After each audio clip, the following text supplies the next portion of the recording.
Standard physics says the universe started with a bang, but quantum cosmology suggests something much stranger, that our reality might just be a random mathematical glitch, a temporary fluctuation in a timeless void that could theoretically correct itself and delete us at any moment.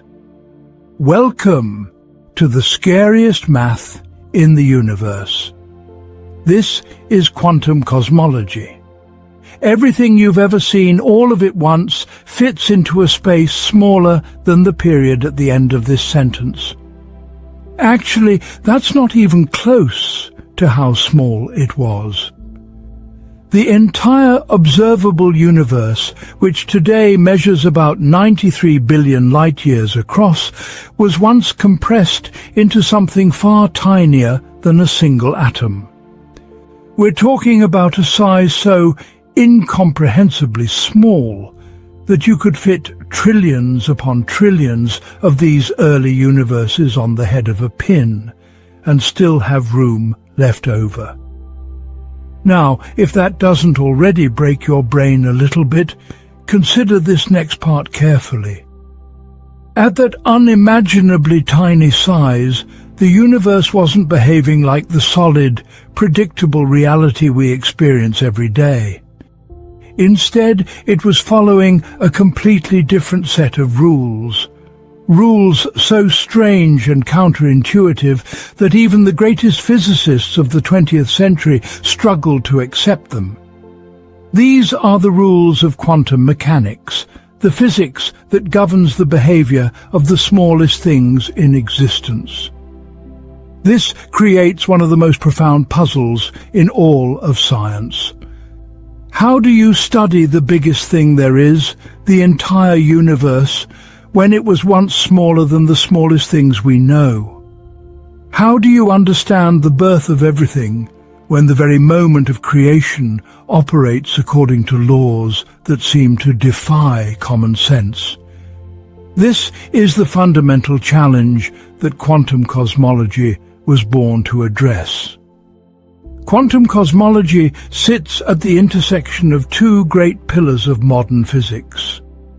On one side, we have quantum mechanics, which describes the bizarre world of atoms and subatomic particles. On the other side stands cosmology, the study of the universe as a whole, its origin, evolution, and ultimate fate. For most of the 20th century, these two fields lived completely separate lives, like two neighbors who never spoke to each other. Quantum mechanics dealt with things you could hold in a laboratory, while cosmology dealt with things so vast they stretched beyond imagination. But nature doesn't care about the boundaries we draw in our textbooks. When scientists tried to push their understanding back to the very first moments of cosmic history, they discovered something remarkable and troubling. The universe didn't start out large, it started out quantum-sized. This meant that to truly understand the beginning of everything, physicists would have to find a way to merge these two great theories, to create a framework that could describe a universe that was simultaneously everything and almost nothing. Think about the audacity of this endeavor for a moment. We're asking questions about a time when time itself might not have existed as we understand it. We're trying to describe a moment when the entire cosmos existed in a state of quantum uncertainty, where nothing was definite, where the universe itself might have been in multiple states at once. We're attempting to understand how something, in fact, how everything, emerged from what might have been nothing at all. This isn't just abstract philosophy or mathematical games. The questions quantum cosmology asks cut to the heart of human curiosity. Why does the universe exist? Why does it have the properties it has? Why are the laws of physics the way they are and not some other way? Could things have been different? Are there other universes out there, born from the same quantum processes that gave birth to ours? These questions have occupied human minds for thousands of years, but only in the last few decades have we had the scientific tools to approach them rigorously. What makes this field so captivating is that it pushes right up against the boundaries of what science can know. We're not just exploring distant galaxies or studying exotic particles. We're investigating the very ground rules of existence itself. We're asking whether the universe had a true beginning or whether time stretches back eternally in some form. We're wondering if reality is just one possibility that crystallized out of an infinite sea of quantum potential. The story we're about to explore is one of the greatest intellectual adventures in human history. It's a story that involves some of the most brilliant minds who ever lived, grappling with ideas so strange they seem pulled from science fiction. It's a story that takes us from the comfortable world of everyday experience down to the quantum realm, where particles blink in and out of existence, and then zooms out to encompass the entire cosmos. Most remarkably, it's a story that's still being written, with new discoveries and insights emerging regularly. So settle in, because we're about to embark on a journey that spans everything from the infinitely small to the infinitely large, from the first instant of time to the distant future of the cosmos. We're going to explore how the universe might have created itself through quantum processes, how reality itself might have been born from nothing, and what all of this means for the biggest questions humanity has ever asked. Welcome to the strange, beautiful, and utterly fascinating world of quantum cosmology. Part 1.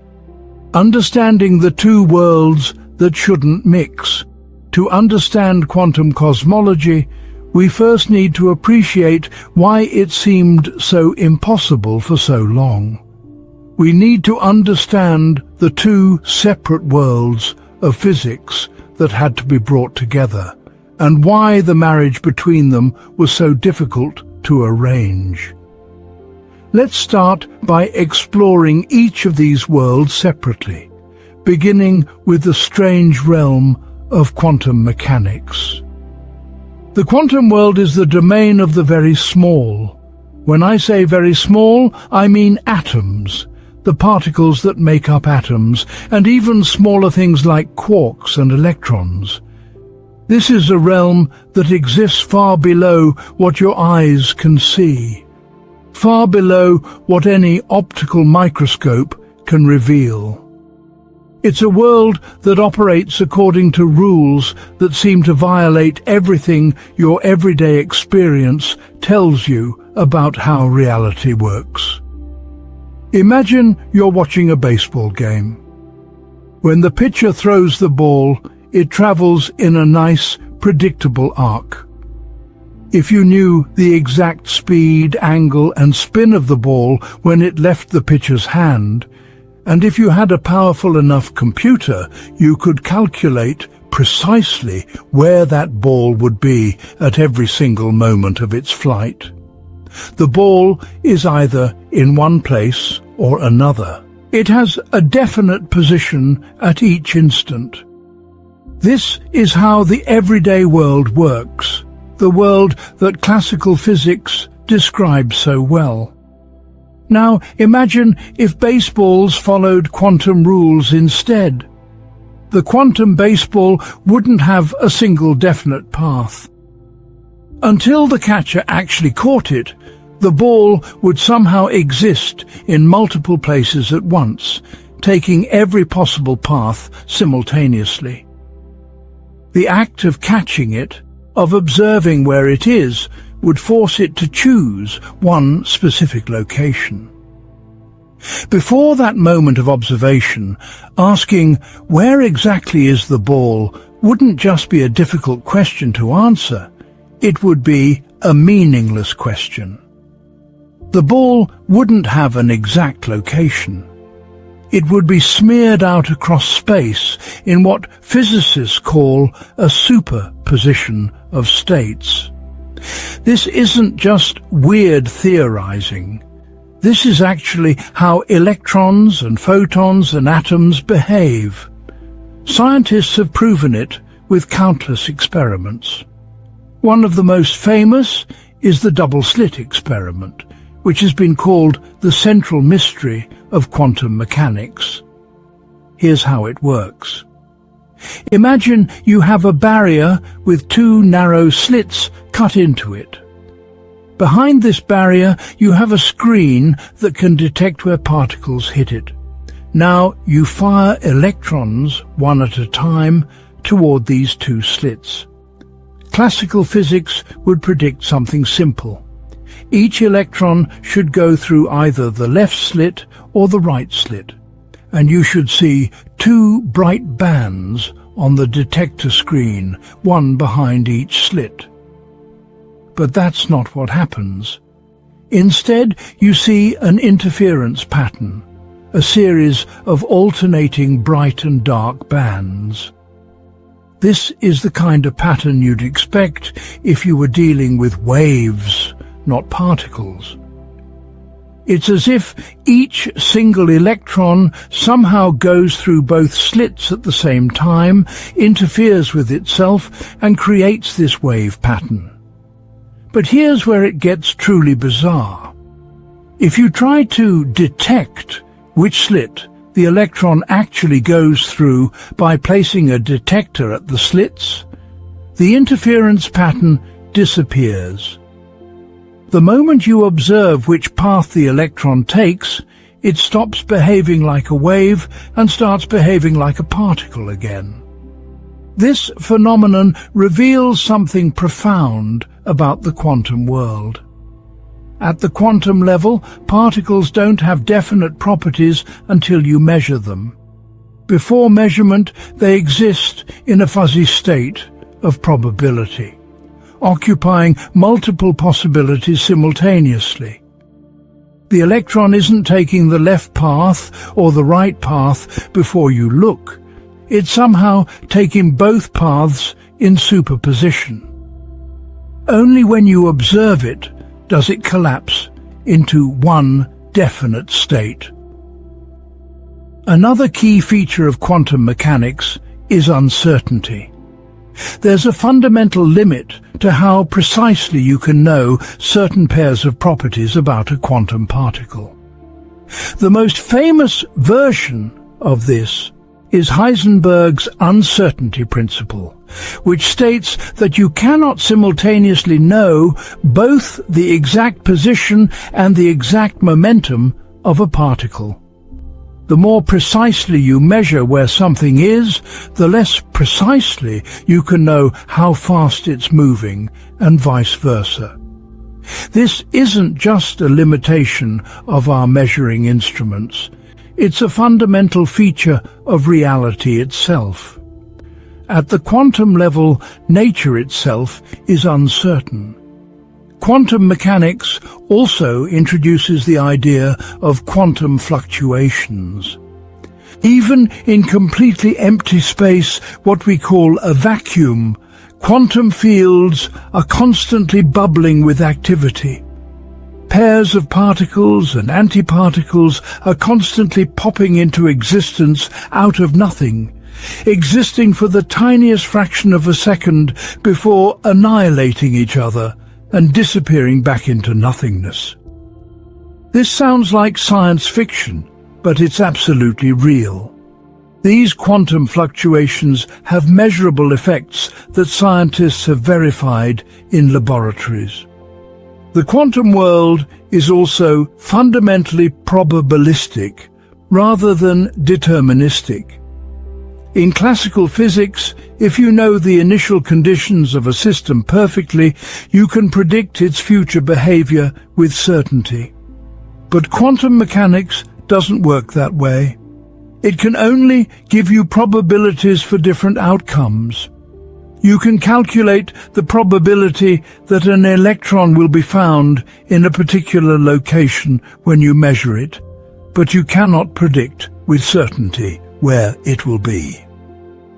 Einstein famously objected to this feature of quantum mechanics with his remark that God does not play dice with the universe.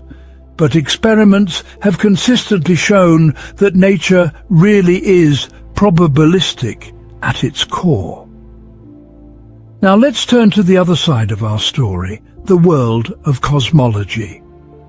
Cosmology is the study of the universe as a whole, its structure, its origin, its evolution, and its eventual fate. While quantum mechanics deals with the tiniest things imaginable, cosmology deals with the biggest, the entire cosmos in all its vastness.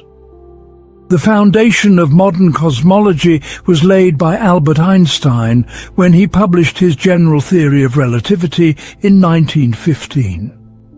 This theory revolutionized our understanding of gravity, space, and time. Newton had described gravity as a force that pulled objects together across empty space. Einstein proposed something far more radical. He suggested that gravity isn't a force at all, but rather a consequence of the geometry of space-time itself. Think of space-time as a giant rubber sheet stretched out flat. When you place a heavy object like a bowling ball on this sheet, it creates a depression, a curve in the fabric.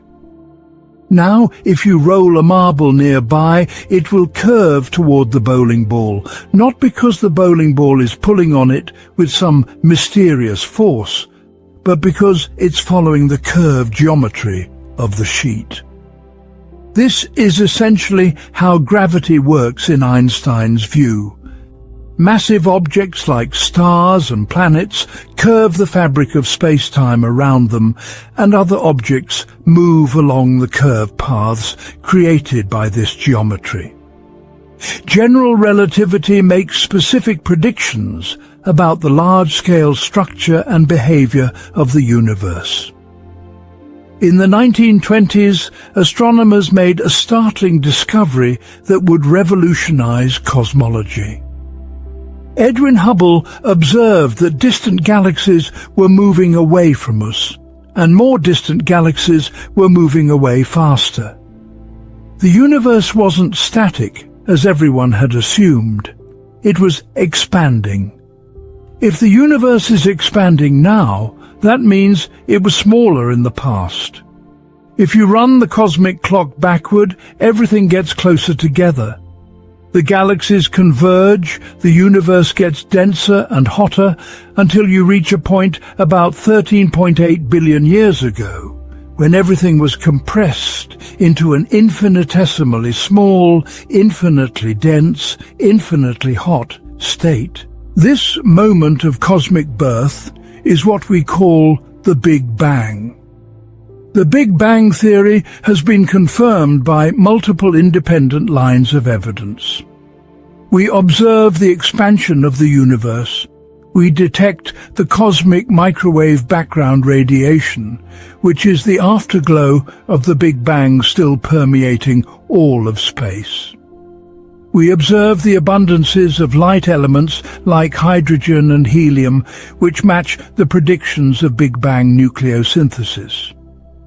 The evidence is overwhelming that our universe began in a hot, dense state and has been expanding and cooling ever since.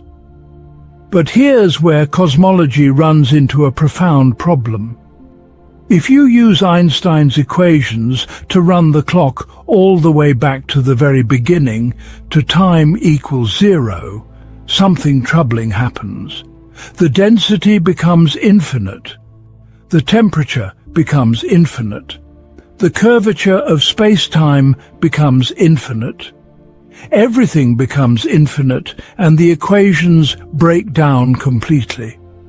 This is what mathematicians call a singularity, a point where the mathematical description stops working. Physicists don't like singularities. When your equations produce infinities, it's usually a sign that the theory is being pushed beyond its limits, that it's encountering a regime where it no longer applies. It's like trying to use a road map to navigate the ocean. The map might be perfectly accurate for its intended purpose, but it simply doesn't apply to that domain.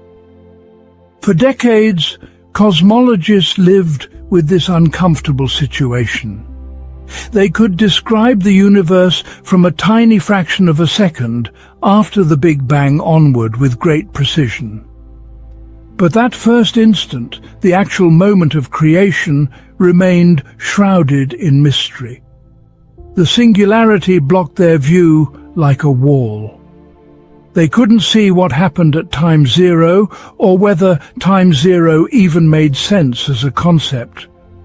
This is where the two worlds of quantum mechanics and cosmology finally had to meet. As you trace the universe back toward its beginning, it gets smaller and smaller. Eventually, it becomes so small that quantum effects must become important. At some point in the earliest moments, the universe itself was quantum-sized. At that scale, you can't ignore quantum mechanics anymore. The entire cosmos would have been subject to the strange rules of the quantum world. But here's the problem. Quantum mechanics and general relativity, despite both being spectacularly successful in their respective domains, are fundamentally incompatible in their current forms. They're based on different mathematical structures and make different assumptions about the nature of space, time, and measurement. When you try to apply quantum mechanics to the gravitational field, to quantize gravity itself, you run into severe mathematical difficulties. Physicists have been working for decades on theories of quantum gravity, attempting to find a framework that consistently combines quantum mechanics with general relativity. String theory, loop quantum gravity, and various other approaches have been proposed, each with its own strengths and challenges. We still don't have a complete, experimentally verified theory of quantum gravity, but we've learned enough to start asking meaningful questions about what the early universe might have been like when quantum effects dominated. This brings us to quantum cosmology, the field that attempts to describe the universe when it was in a quantum state. Quantum cosmology asks what happens when you apply quantum principles not just to particles in the universe, but to the universe itself. What does it mean for the entire cosmos to be in a superposition of states? How do you describe a universe that exists in multiple possible configurations simultaneously? What causes the universe to transition from this fuzzy quantum state to the definite classical reality we experience? These questions push physics to its absolute limits. We're trying to describe a situation that has no observer outside the system, because the system is everything that exists. We're attempting to apply measurement concepts in a context where there's nothing external doing the measuring. We're working at the intersection of the smallest and the largest, the quantum and the cosmic, in a regime we can never directly observe or experiment with. Despite these challenges, quantum cosmology has made genuine progress. It has given us new ways to think about the origin of the universe, new possibilities for what might have happened at the beginning, and new insights into why the universe has the properties it does. It has opened up questions about whether there might be other universes beyond our own, whether time itself had a beginning, and how something might emerge from nothing through quantum processes. The marriage of quantum mechanics and cosmology was difficult to arrange, and in many ways the relationship is still being worked out. But it was a necessary union, because the universe doesn't respect the boundaries we draw between different fields of physics. The cosmos started out quantum-sized, and to understand its birth we have no choice but to bring these two great theories together. In the sections ahead, we'll explore what this union has revealed about the origin and nature of everything. Part 2. The Big Bang's Hidden Secret.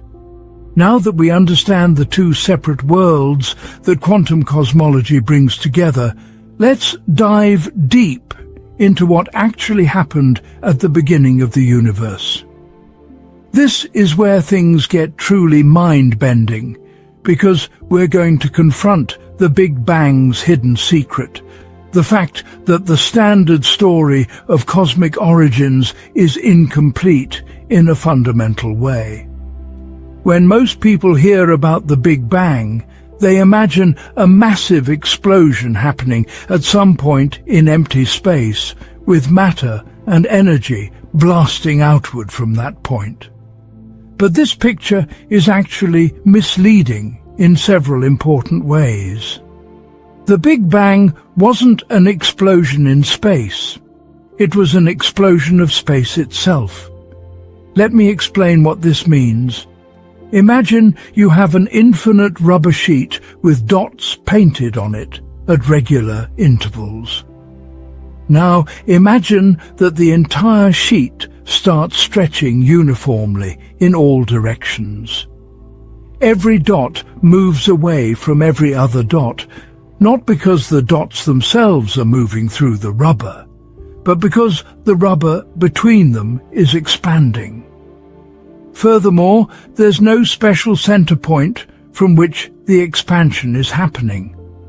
From the perspective of any dot you pick, all the other dots appear to be moving away from it.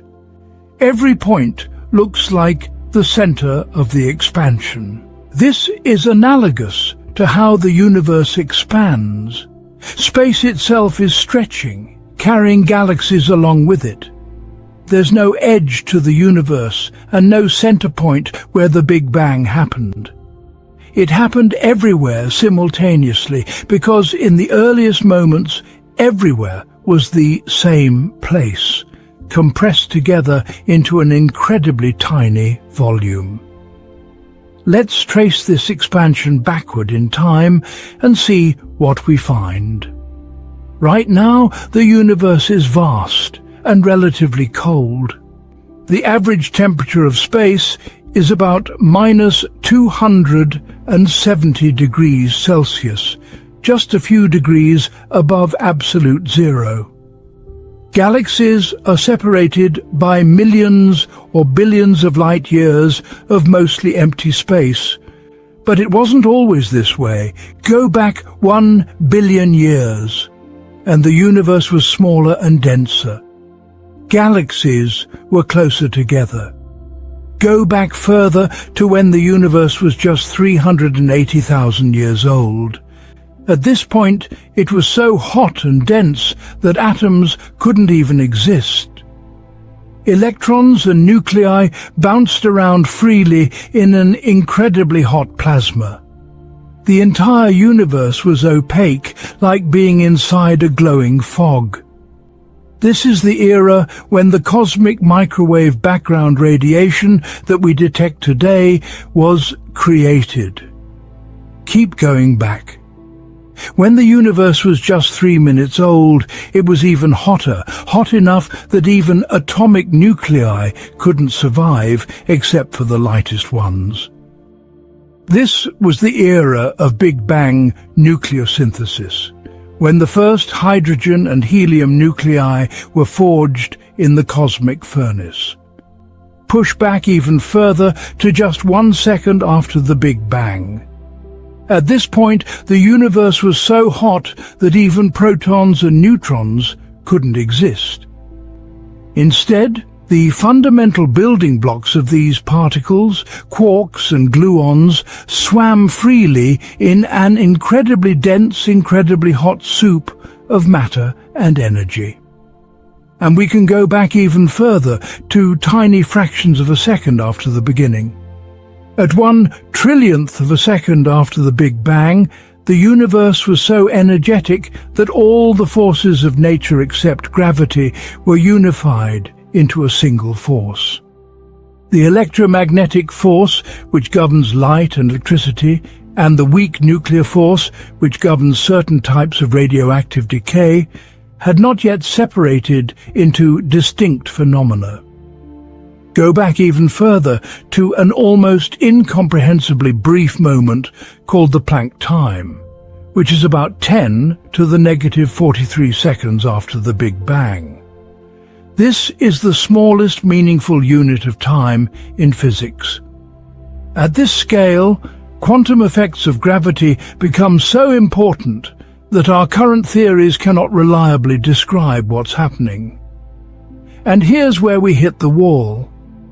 If we try to push all the way back to time equals 0 using Einstein's equations of general relativity, we encounter the singularity I mentioned earlier. According to classical general relativity, at the moment of the Big Bang, the entire universe was compressed into a single point of zero volume, infinite density, and infinite temperature. Everything that exists today, all the matter and energy in the billions of galaxies we observe, was packed into a mathematical point. This sounds dramatic, but it's also clearly problematic. Infinite density doesn't make physical sense. When our equations produce infinities, it tells us that we're asking questions in a regime where those equations don't apply. It's like dividing by 0 in arithmetic. The operation itself doesn't make sense, and the result is meaningless. The singularity at the beginning of the Big Bang tells us that general relativity, as magnificent as it is for describing the large-scale universe, cannot be the complete story. Something else must take over in those earliest moments. And that something else, physicists believe, involves quantum mechanics. Think about what's happening as we approach the singularity. The universe is getting smaller and smaller.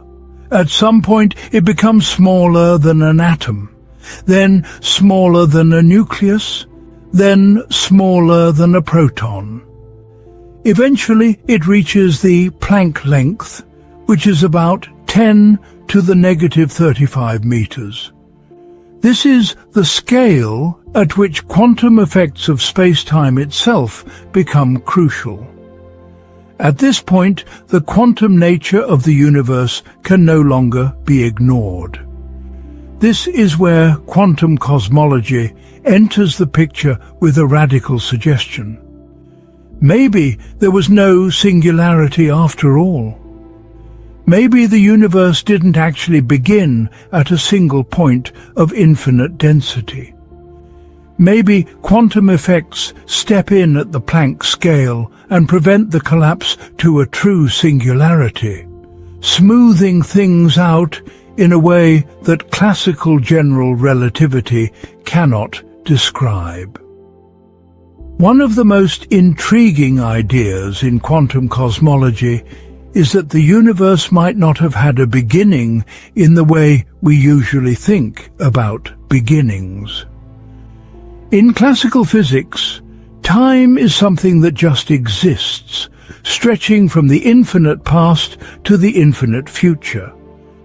But quantum cosmology suggests something stranger. At the very earliest moments, the distinction between time and space might break down. Time itself might emerge from something more fundamental. The physicist Stephen Hawking, along with his colleague James Hartley, proposed an audacious idea in the 1980s called the no-boundary proposal. According to this idea, as you go back in time toward the Big Bang, time gradually transforms into space. Imagine the surface of Earth. As you travel south toward the South Pole, you're moving in a definite direction. But once you reach the South Pole, there's no further south to go. The question, what's south of the South Pole, doesn't make sense, not because there's some barrier there, but because the geometry itself makes the question meaningless. Hawking and Hartley suggested that time might work similarly near the beginning of the universe. As you trace backward toward the Big Bang, time gradually becomes more space-like through a mathematical process called Euclidean time. Eventually, there's no further back to go, not because you hit a wall or a singularity, but because the concept of earlier ceases to have meaning. In this view, asking what came before the Big Bang would be like asking what's north of the North Pole. It's not that there's nothing there, it's that the question itself doesn't apply to that geometry. This idea is both elegant and strange. It suggests that the universe could be finite in time, having existed for a finite duration, yet have no boundary or edge in time, no first moment where things suddenly popped into existence. Time would simply fade into space-like dimensions as you approach what would classically be called the beginning. Another fascinating possibility that quantum cosmology opens up is that the universe might have emerged from literally nothing through a quantum process. Now, when I say nothing, I need to be careful. Physicists mean something very specific by this term, and it's not quite the same as the philosophical concept of absolute nothingness. In quantum field theory, even empty space, a perfect vacuum, isn't truly empty. It's filled with quantum fields that are constantly fluctuating. These fluctuations can occasionally produce pairs of particles and antiparticles that pop into existence briefly before annihilating each other. This happens all the time in the vacuum around you right now, though the particles exist for such brief moments that they don't violate conservation laws. Some physicists have suggested that the entire universe might be an enormous quantum fluctuation, something that tunneled into existence from a state with no classical space-time at all. This process would be governed by the same quantum mechanical principles that allow particles to tunnel through barriers they classically shouldn't be able to cross. The physicist Alexander Vilenkin proposed a scenario where the universe literally tunnels into existence from nothing. In his picture, there's no time before the Big Bang because time itself is created along with space in this quantum tunneling event. The universe simply appears, emerging from the quantum foam, starting out incredibly tiny, perhaps at the Planck scale, and immediately beginning to expand. This raises all sorts of profound questions. If the universe came from nothing, why did it happen? What triggered this quantum creation event? The answer quantum cosmology gives is both simple and deeply unsatisfying to many people. Nothing triggered it. Quantum events are fundamentally probabilistic and don't require causes in the classical sense. In quantum mechanics, things can just happen with certain probabilities. If the probability for the universe to tunnel into existence from nothing is non-zero, then given enough time, though even that concept is problematic here, it will eventually happen. This is where quantum cosmology touches on some of the deepest questions in philosophy. If quantum mechanics allows the universe to create itself from nothing without a cause, what does this mean for the ancient question of why there is something rather than nothing?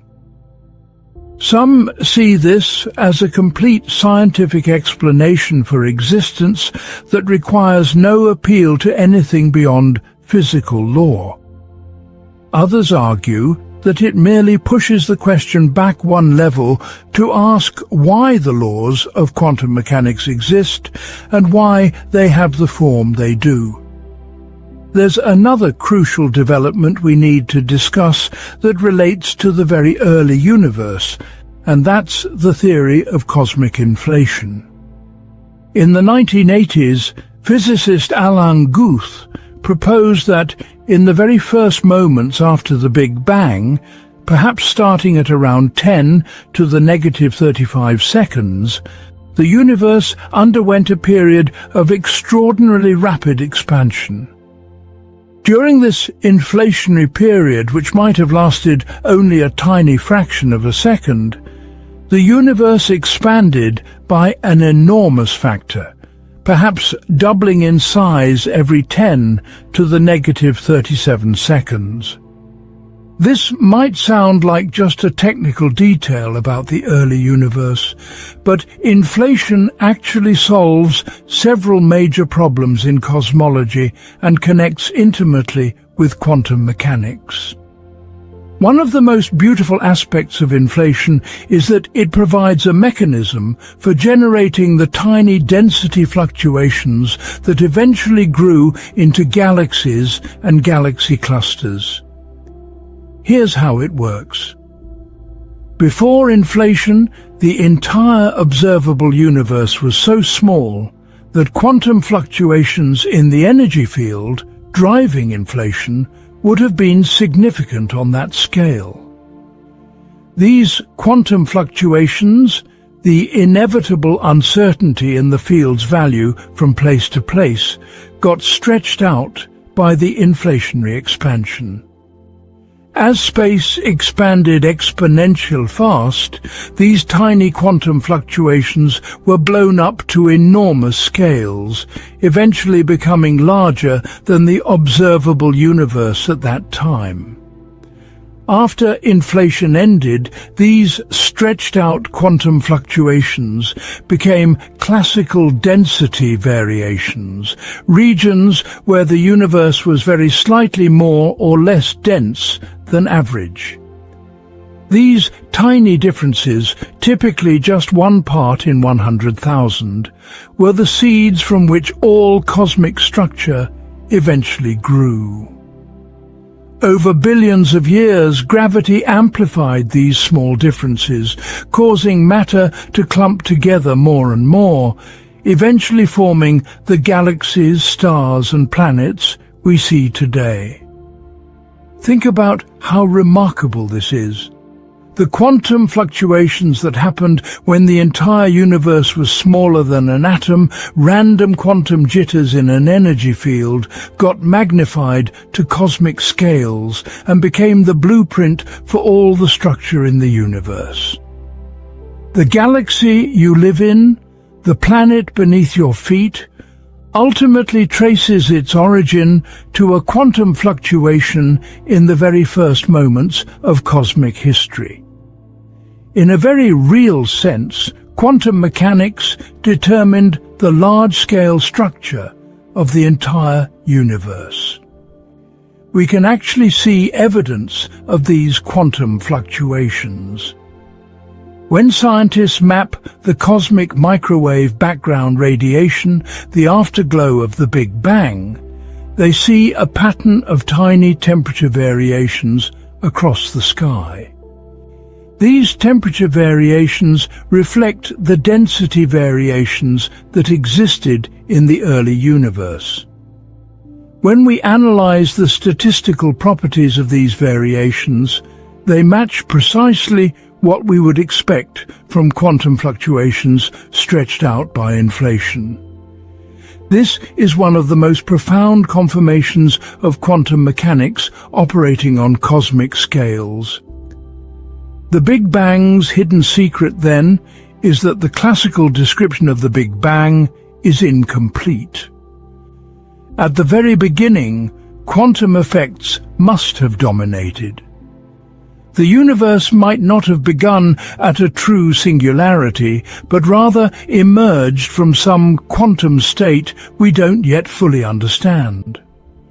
It might have tunneled into existence from nothing, or time itself might gradually fade into something space-like as you approach the beginning. And the quantum fluctuations from that earliest moment, amplified by inflation, determine the structure of everything that exists today. This represents a profound shift in how we think about cosmic origins. The beginning of the universe wasn't just a classical explosion that we can describe with Einstein's equations alone. It was a quantum event, governed by the strange rules of quantum mechanics, where uncertainty and probability played fundamental roles. The universe we inhabit is, in some sense, one possible outcome that crystallized from a quantum state of multiple possibilities. We're now ready to explore what that early quantum universe was actually like, what it means for the entire cosmos to exist in a quantum state, and how the universe transitioned from that quantum beginning to the classical reality we experience today. Part 3. When the universe was smaller than your imagination. Let's now journey back to those earliest moments and try to understand what the universe was actually like when it was in a quantum state. This requires us to stretch our imagination to its absolute limits, because we're going to explore a regime that's so far removed from everyday experience that our intuitions will constantly lead us astray. Picture the universe when it was truly tiny, perhaps at the Planck scale of about 10 to the negative 35 meters. To give you some sense of how small this is, the ratio between the Planck length and the size of an atom is far, far greater than the ratio between an atom and the entire observable universe today. We're talking about something incomprehensibly small. At this scale, space itself was not the smooth, continuous fabric we experience in everyday life. Instead, it was a roiling, turbulent quantum foam. Quantum fluctuations of the gravitational field would have been so violent that space-time itself would have had no definite geometry. On scales smaller than the Planck length, the very concepts of distance and direction would break down. Space would be constantly fluctuating, with tiny bubbles of space-time popping in and out of existence, wormholes opening and closing, the whole structure writhing and churning like water boiling at an inconceivable temperature. This quantum foam represents the ultimate limit of what we can meaningfully say about space and time. Below the Planck scale, our current theories simply don't apply. The smooth space-time of general relativity is an approximation that emerges from this underlying quantum chaos, much like the surface of an ocean appears smooth when viewed from space, even though it's made of individual water molecules in constant motion. Now, in this early quantum universe, something truly strange was happening. The entire cosmos existed in what's called a quantum superposition. Remember from our earlier discussion that quantum objects don't have definite properties until they're measured. An electron can be in a superposition of being in multiple locations simultaneously until you observe it. Well, in the very early universe, it wasn't just particles that were in superposition. The entire universe, all of space-time itself, existed in multiple possible states at once. Think about what this means. There wasn't just one geometry of space at that moment. There were countless possible geometries, each with some probability of being the actual geometry. In a sense, all these possible universes existed simultaneously in superposition. The universe was, at the quantum level, a blur of possibilities, not yet having crystallized into one definite reality. This raises a profound question that strikes at the heart of quantum cosmology. In ordinary quantum mechanics, when we measure a particle, the act of measurement causes it to collapse from a superposition of states into one definite state. But when the thing in superposition is the entire universe, what does measurement mean? Who or what is doing the measuring? The universe is everything that exists. There's no external observer standing outside it with measuring devices. This is called the measurement problem in quantum cosmology, and it's one of the deepest puzzles in the field. Different physicists have proposed different solutions. Some argue that we need to think about quantum mechanics in a fundamentally different way when applying it to the universe as a whole. Others suggest that the universe never truly collapses into one definite state, but rather splits into multiple branches, each representing one possible outcome, an idea we'll explore more when we discuss the multiverse. One approach to this problem was developed by the physicists Bryce DeWitt and John Wheeler. They formulated what's called the Wheeler-DeWitt equation, which is essentially the Schrödinger equation of quantum mechanics applied to the universe as a whole. This equation describes how the quantum state of the universe evolves, but it has a peculiar feature. It doesn't explicitly contain time as a variable in the usual way. In ordinary quantum mechanics, the Schrödinger equation tells you how the quantum state of a system changes over time.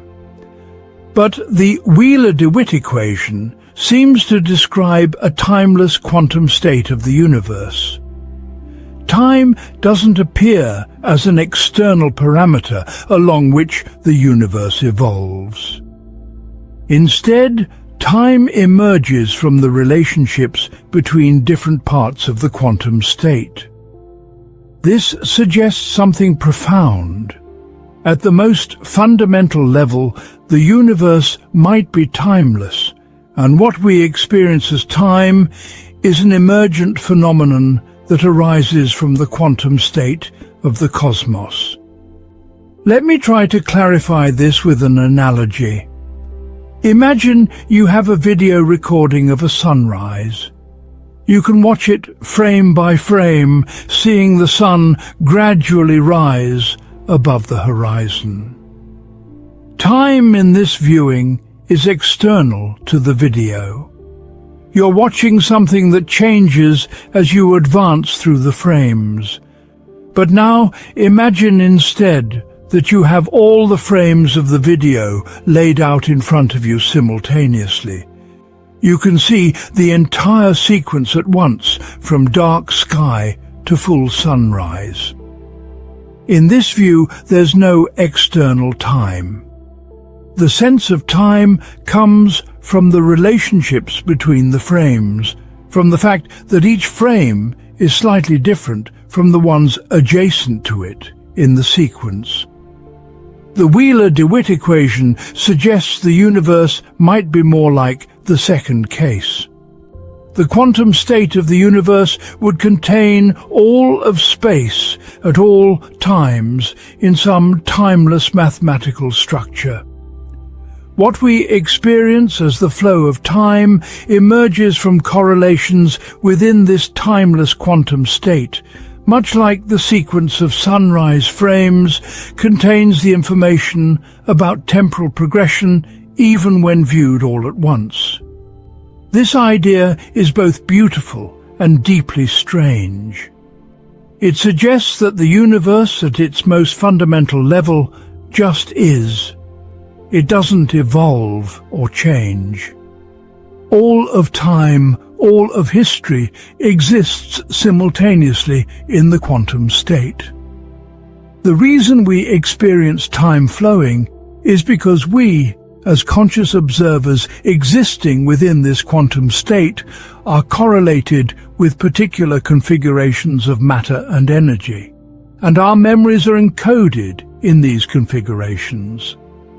We remember the past because our brain states are correlated with earlier states of the universe, creating the psychological arrow of time, even though the fundamental quantum state itself is timeless.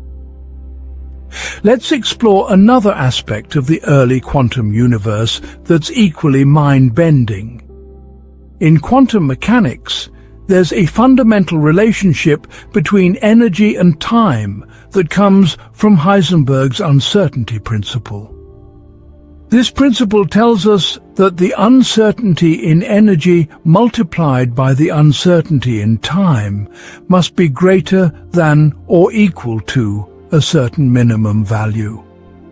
What this means is that for very short periods of time, energy can fluctuate wildly without violating any physical laws. This has a remarkable consequence. For incredibly brief moments, the quantum vacuum can borrow energy from nowhere, as long as it pays that energy back quickly enough. The shorter the time interval, the larger the amount of energy that can be borrowed. This is how virtual particles pop into and out of existence in the quantum vacuum. They're borrowing energy for such brief moments that nature's accounting system doesn't catch them, so to speak. Now, apply this to the entire universe when it was quantum-sized. The whole cosmos could potentially emerge as a quantum fluctuation, borrowing an enormous amount of energy for an incredibly brief instant. But here's the clever part. If the universe starts expanding rapidly enough during that borrowed time, through something like cosmic inflation, it can actually create the energy it needs to exist through the expansion itself.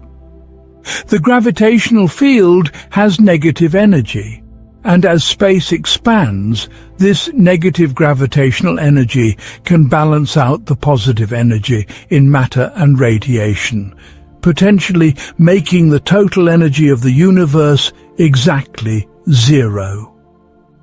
This is a stunning idea. It suggests that the universe might be the ultimate free lunch, as physicist Alan Guth famously put it. The universe could have started as a tiny quantum fluctuation that managed to inflate rapidly enough to become real, creating all its energy from the gravitational field in the process. The total energy of the universe might be zero, with all the positive energy in matter and radiation perfectly balanced by the negative energy in the gravitational field. Let's think about what conditions were like in this early quantum universe from a different angle. When the universe was incredibly small and incredibly dense, everything was packed so tightly that the distinction between matter and energy broke down completely. Einstein's famous equation E equals mc squared tells us that matter and energy are interchangeable, two forms of the same underlying stuff. In the extreme conditions of the very early universe, matter and energy were constantly converting back and forth into each other. At temperatures above a certain threshold, even the identities of particles become fluid. At high enough energies, electrons and positrons, the antimatter counterparts of electrons would be constantly created and annihilated in pairs. Quarks would be free rather than bound into protons and neutrons. Even the fundamental forces of nature, which we experience as distinct phenomena today, would have been unified into a single force. Think about the four fundamental forces we know: gravity, electromagnetism, the strong nuclear force, and the weak nuclear force. Today, these behave very differently from each other. Gravity is incredibly weak compared to the other forces, but it acts over infinite distances. Electromagnetism is much stronger, but can be attractive or repulsive depending on the charges involved. The strong force holds atomic nuclei together, but only acts over extremely short distances. The weak force governs certain types of radioactive decay and also has a very short range. But in the extreme conditions of the very early universe, these forces were not yet distinct.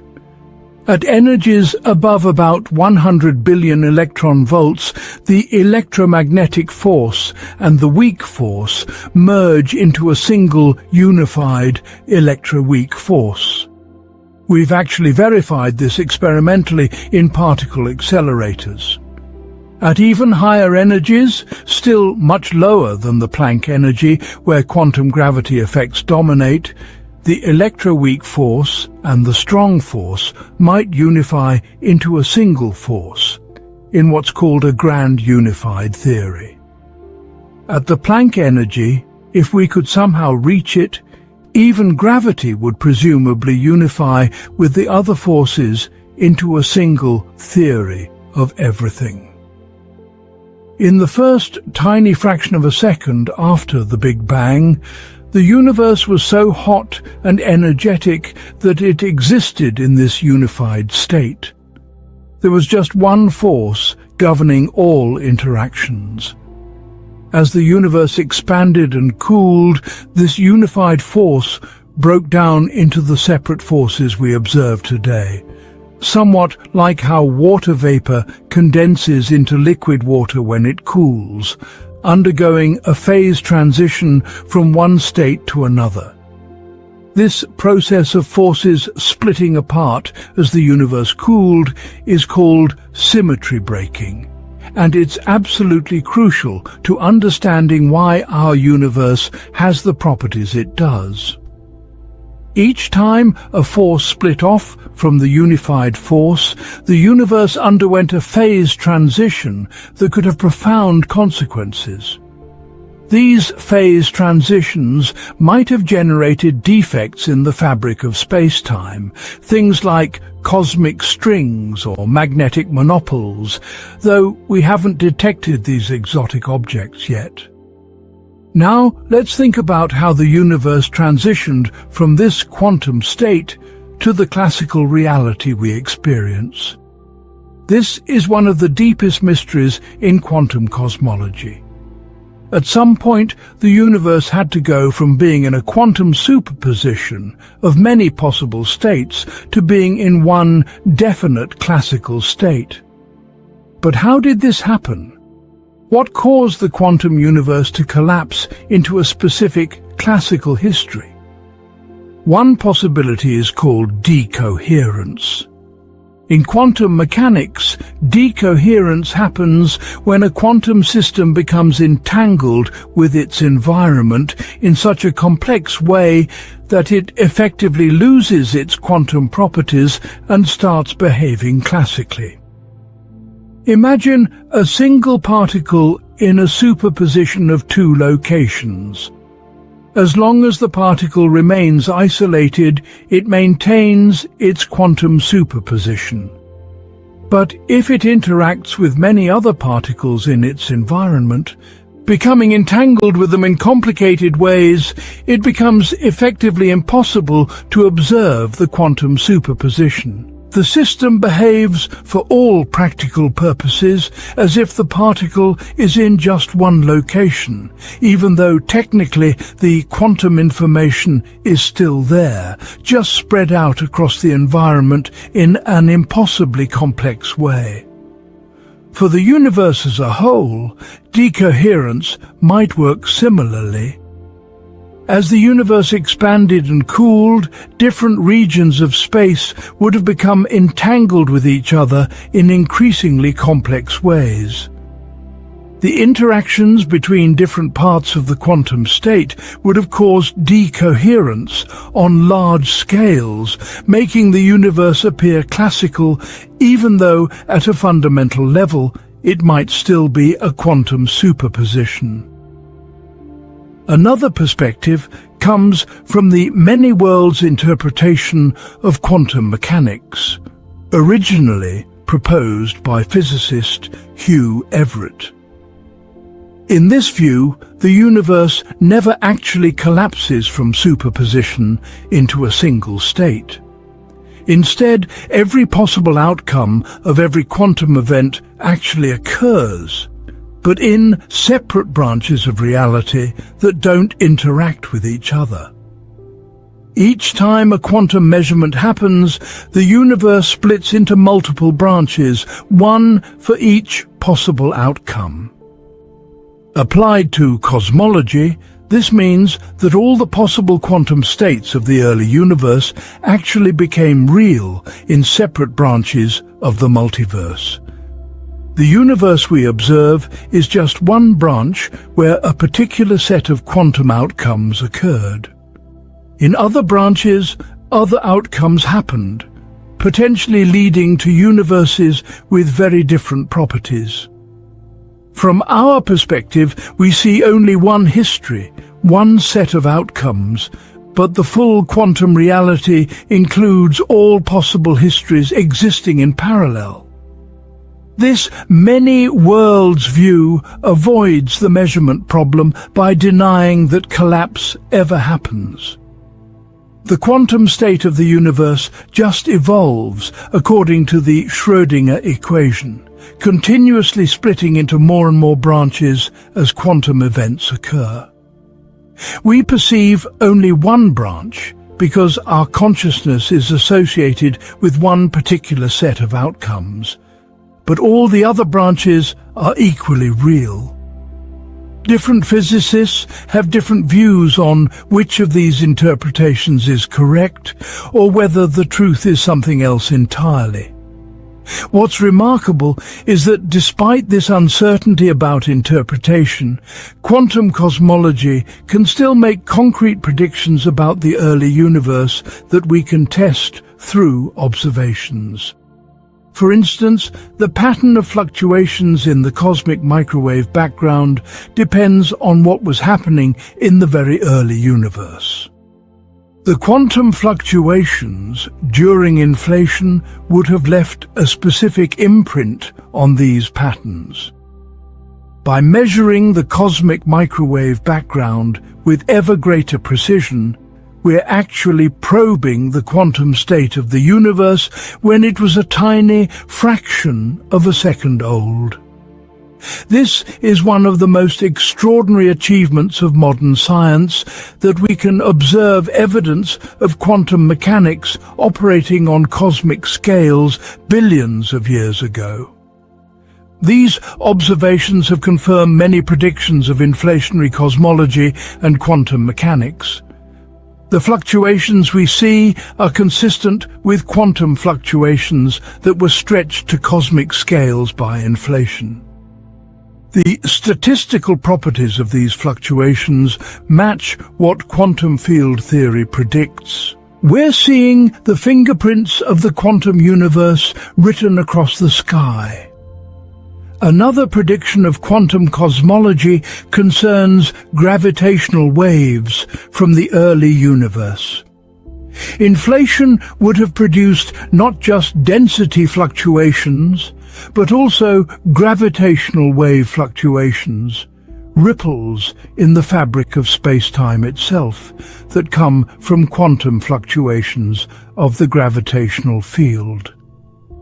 These primordial gravitational waves would have left a subtle imprint on the cosmic microwave background, a particular pattern of polarization that scientists are actively searching for.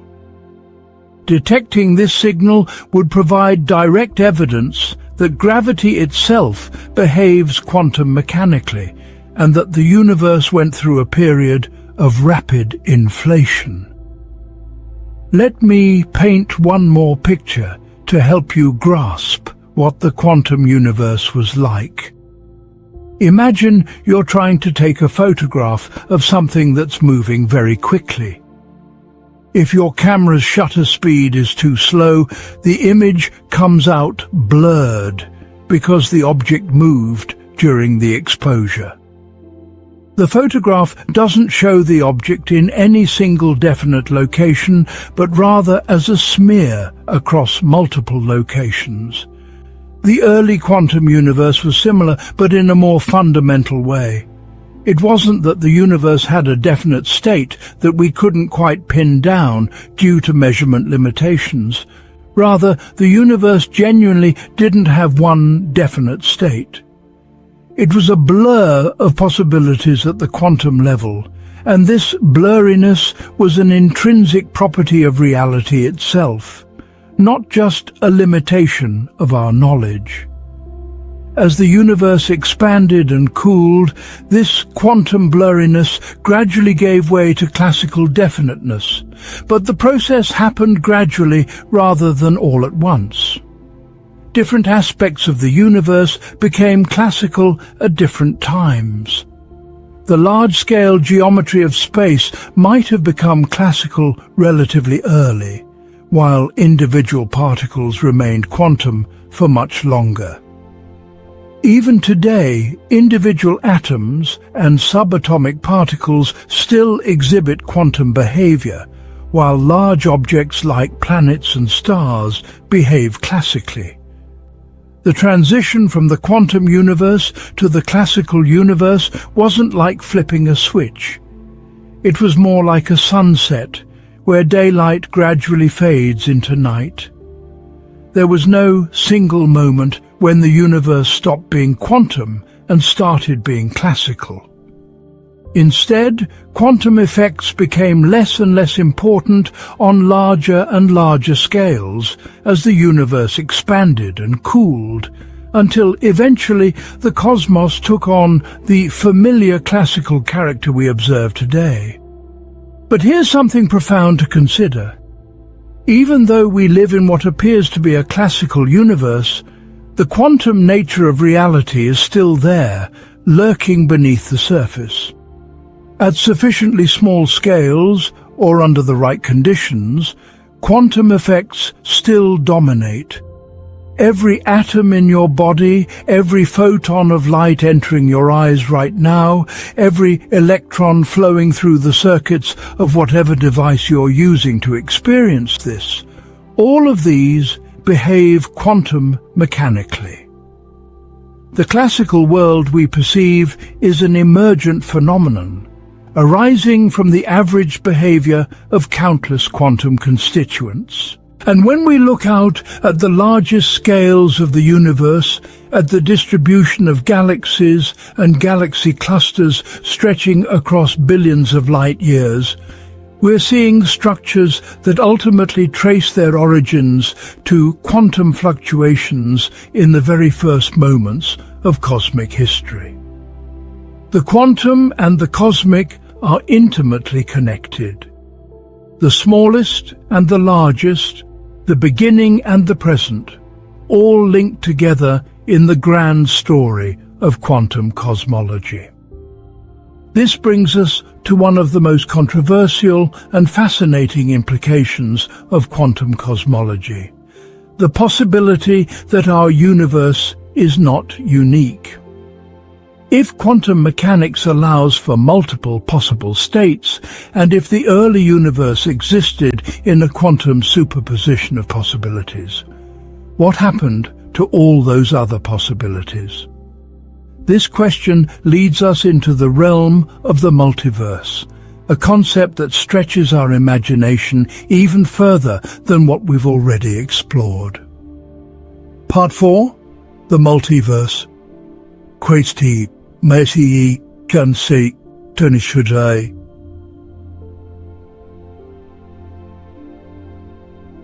We've journeyed from the ordinary world we experience every day down to the quantum realm and back to the earliest moments of cosmic history. Now, we're going to explore an idea that takes everything we've discussed and multiplies it to an almost incomprehensible degree. We're going to investigate the possibility that our universe, vast and ancient as it is, might be just one bubble in an infinite cosmic foam, just one outcome in an endless sea of possibilities. The multiverse idea emerges naturally from several different lines of reasoning in modern physics, but it connects particularly intimately with quantum cosmology. Let's explore how this connection works and what it might mean for our understanding of reality. Remember that in quantum mechanics, systems exist in superpositions of multiple possible states until measurement occurs. We discussed how, in the early universe, the entire cosmos might have existed in such a superposition, with many possible configurations all simultaneously real at the quantum level. Now, the crucial question is, what happened to all those other possible configurations? In the many worlds interpretation of quantum mechanics, which we touched on earlier, all those possibilities actually became real in separate branches of reality. Every time a quantum measurement occurs, every time a quantum system interacts with its environment in a way that causes decoherence, the universe splits into multiple branches. In each branch, one particular outcome occurred. From inside any single branch, observers like us see only one outcome and perceive that outcome as the definite reality. But all the other branches are equally real, existing in parallel, forever separated from each other. Applied to the early universe, this becomes staggering in its implications. The quantum state of the universe in those first moments contained an enormous number of possible configurations. When decoherence occurred, when the quantum universe transitioned into something classical, all of those possibilities would have spawned separate branches of reality. Each branch would be an entire universe with its own history unfolding from that quantum beginning. In some of these branch universes, the quantum fluctuations during inflation might have played out slightly differently, leading to galaxies forming in different locations. In others, the differences might be more profound. The phase transitions, as forces split apart, might have occurred differently, potentially leading to different values for fundamental constants of nature. Some branches might have more matter than antimatter, while others might have the opposite. Some might have expanded faster, others slower. The number of branches would be truly enormous, perhaps infinite. Every quantum event throughout cosmic history would spawn new branches. The universe, or rather the multiverse, would be an ever-growing tree of possibilities, with branches splitting off branches ad infinitum. Our observable universe, everything we can see with our telescopes stretching across billions of light years, would be just one tiny twig on one branch of this inconceivably vast cosmic tree. But the many worlds multiverse is just one type of multiverse that physicists have discussed. There are several others, each arising from different aspects of fundamental physics. Let's explore the most important types. The first is what's called the quilted multiverse, or the infinite universe. This is actually the simplest type conceptually, and it might exist even without invoking quantum mechanics. If space is truly infinite, extending forever in all directions, and if matter is distributed more or less uniformly on the larger scales, as observations suggest, then there must be other regions of space far beyond what we can see. Our observable universe has a finite size because light has only had a finite time to travel since the Big Bang. We can see out to about 46 billion light-years in any direction, which defines our cosmic horizon. But there's no reason to think space stops there. If space continues infinitely beyond our horizon, then there must be other regions out there, other patches of space, each with their own galaxies, stars and planets. Here's where things get interesting. In any finite region of space, matter can only be arranged in a finite number of ways, albeit an astronomically large finite number. If space is truly infinite, then eventually every possible arrangement of matter must repeat. Somewhere out there, far beyond our cosmic horizon, there must be another region exactly like our observable universe, with an exact copy of you reading these exact words. In fact, there must be infinitely many such copies. This idea seems outrageous, but it follows logically from just two assumptions that most cosmologists accept. Space is infinite, and matter is distributed fairly uniformly on the largest scales. If both are true, then the quilted multiverse exists, and you have doppelgangers scattered throughout the infinite cosmos. The second type of multiverse comes from the theory of eternal inflation.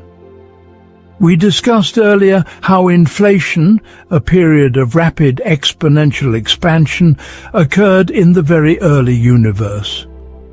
But according to many versions of inflation theory, once inflation starts in any region of space, it never completely stops everywhere. In some regions, the inflaton field, the energy field driving inflation, might decay and inflation would end, giving rise to a normal, expanding universe like ours. But in other regions, the field might remain in its high-energy state and inflation would continue. What's more, quantum fluctuations in the inflaton field mean that even in regions where inflation has ended, new inflationary regions can spontaneously appear. This creates a situation where inflation is eternal into the future. Once started, it never completely stops, though it ends in some places while continuing or restarting in others. Each region where inflation ends becomes a separate bubble universe, a pocket universe with its own Big Bang and its own subsequent history. These bubble universes expand within the eternally inflating background like bubbles forming in a pot of boiling water. Each bubble is causally disconnected from the others, meaning no signal or influence can travel from one bubble to another. Each bubble is effectively a separate universe. The remarkable thing about eternal inflation is that it generates an infinite number of these bubble universes, each potentially with different properties. The way the inflaton field decays might be different in different bubbles. The phase transitions that occurred as forces split apart might play out differently. Each bubble universe might have different values for the fundamental constants of nature, different particle physics, potentially even different numbers of spatial dimensions. This brings us to a crucial concept called the landscape of string theory. String theory, one of the leading candidates for a theory of quantum gravity, suggests that all particles and forces arise from tiny vibrating strings. The mathematics of string theory requires extra dimensions of space beyond the three we experience. These extra dimensions are thought to be curled up into complex geometrical shapes, so small we don't notice them. Here's the key insight. There are an enormous number of different ways these extra dimensions could be curled up, each giving rise to different physics in the three large dimensions we experience. Physicists estimate there might be something like 10 to the power of 500 different possible configurations, each corresponding to a different vacuum state with different properties. In the context of eternal inflation, different bubble universes might settle into different vacuum states from this vast landscape of possibilities. Each bubble would have physics determined by which vacuum state it ended up in. The constants of nature, like the strength of gravity or the mass of the electron, would be different in different bubbles. Some bubbles might have physics very different from ours, perhaps with no atoms or with forces that prevent structures from forming. This leads us to one of the most contentious ideas in modern physics, the anthropic principle. The anthropic principle, in its weak form, simply states that we should not be surprised to observe the universe having properties compatible with our existence, because we obviously couldn't exist in a universe with properties that don't allow for observers. Here's why this becomes relevant for the multiverse. Our universe seems to be fine-tuned for life in various ways.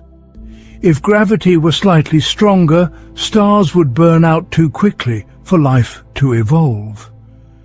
If it were slightly weaker, stars might never form at all. If the strong nuclear force were a bit different, atomic nuclei couldn't exist. If the cosmological constant, the energy of empty space that's causing the universe's expansion to accelerate, were much larger, galaxies could never have formed because space would have expanded too quickly. For decades, physicists puzzled over this apparent fine-tuning. Why do the constants of nature have the specific values they do, values that seem precisely calibrated to allow complex structures and ultimately life to exist?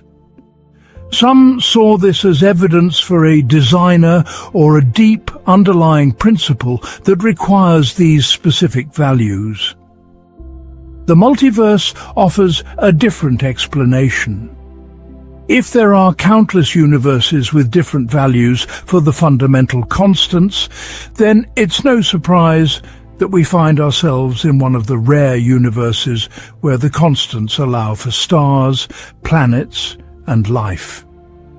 We couldn't possibly find ourselves anywhere else.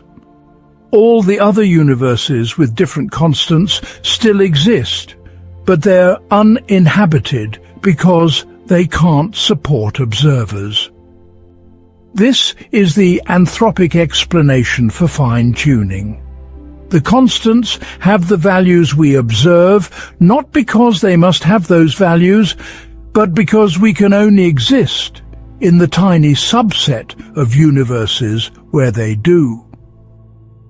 This reasoning is controversial for several reasons. Some physicists argue that it's not really an explanation at all, that it gives up on finding deeper principles that would actually predict the values of constants from first principles.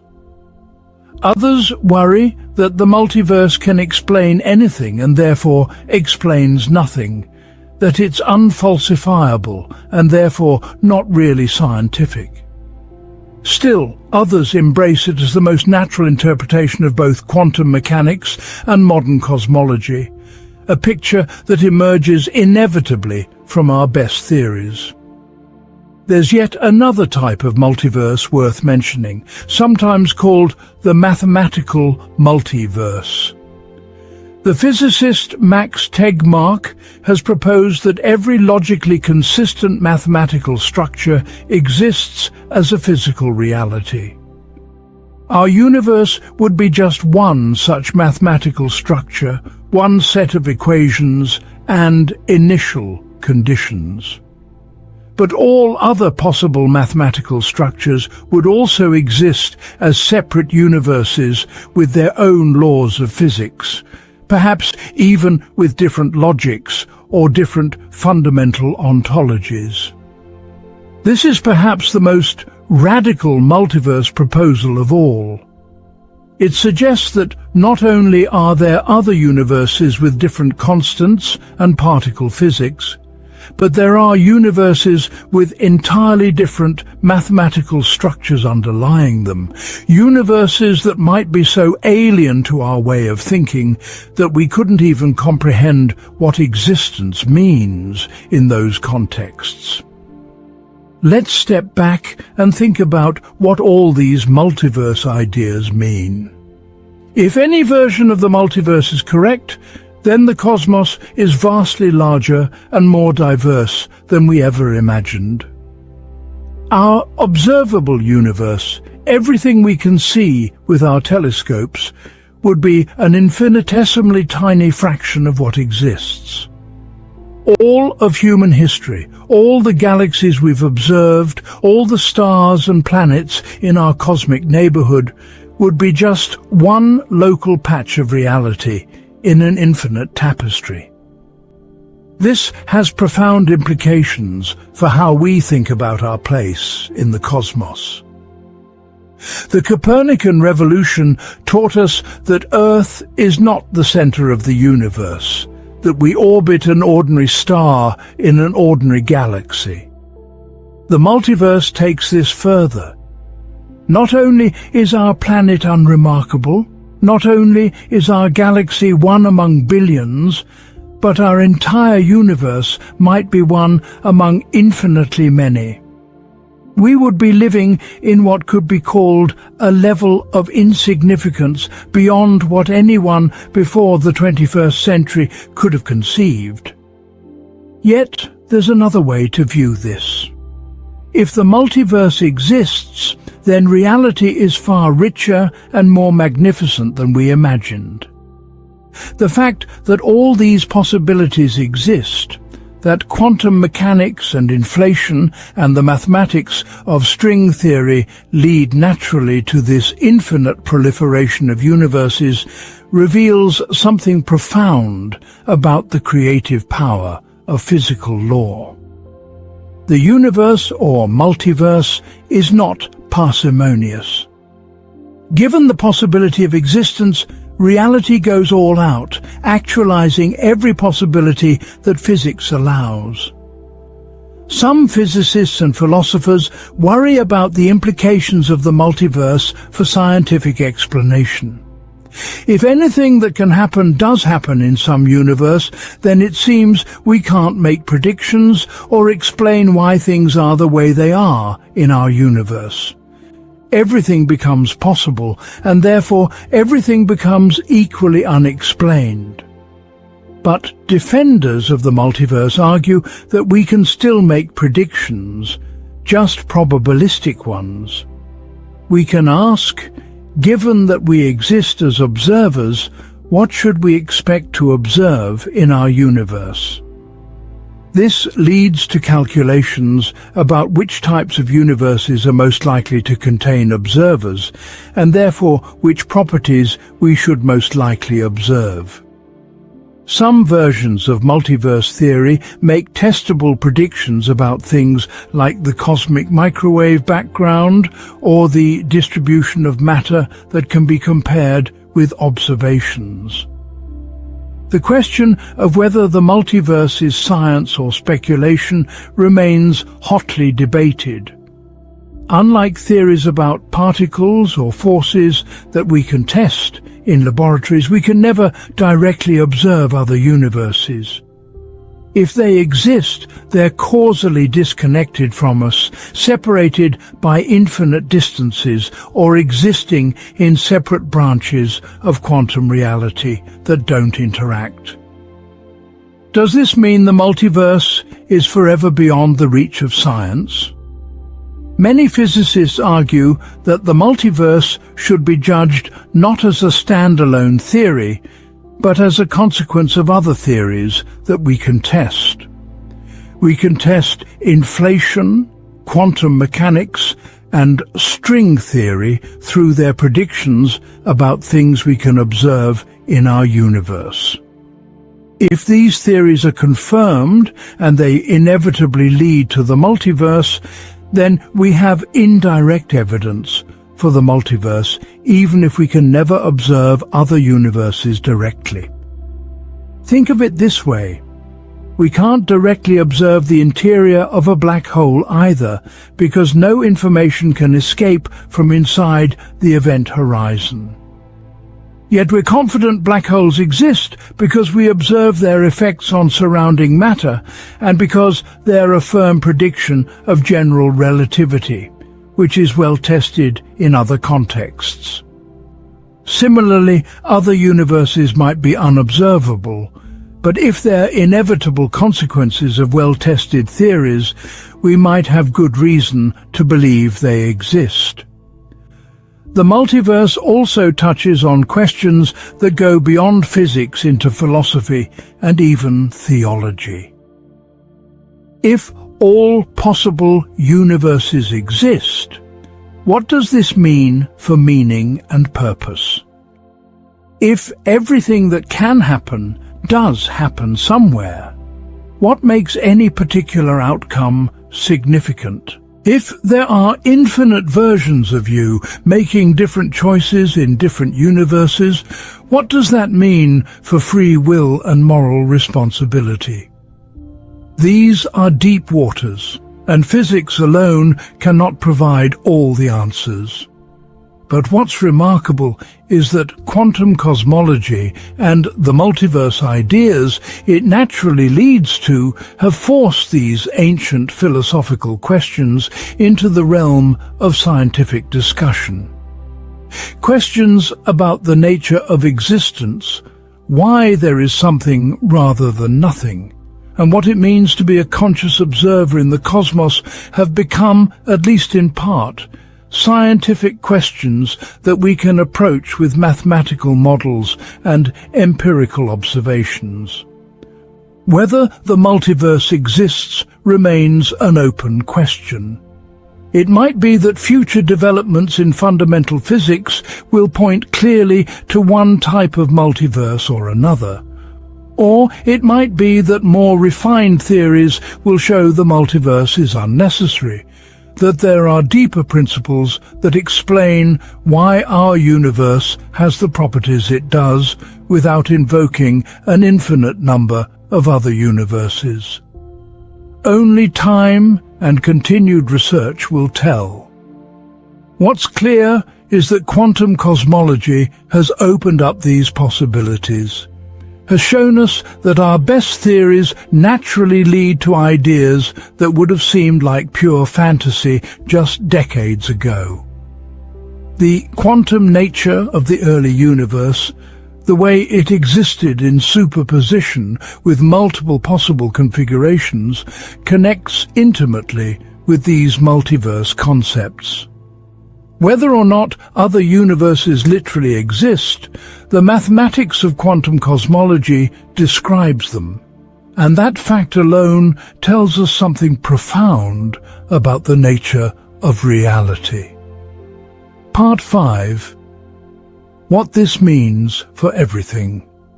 We've traveled through an extraordinary intellectual landscape, from the familiar world of everyday experience down to the quantum realm, back to the first moments of cosmic history, out to the possibility of infinite other universes. And now we're going to bring all of this together and explore what it means.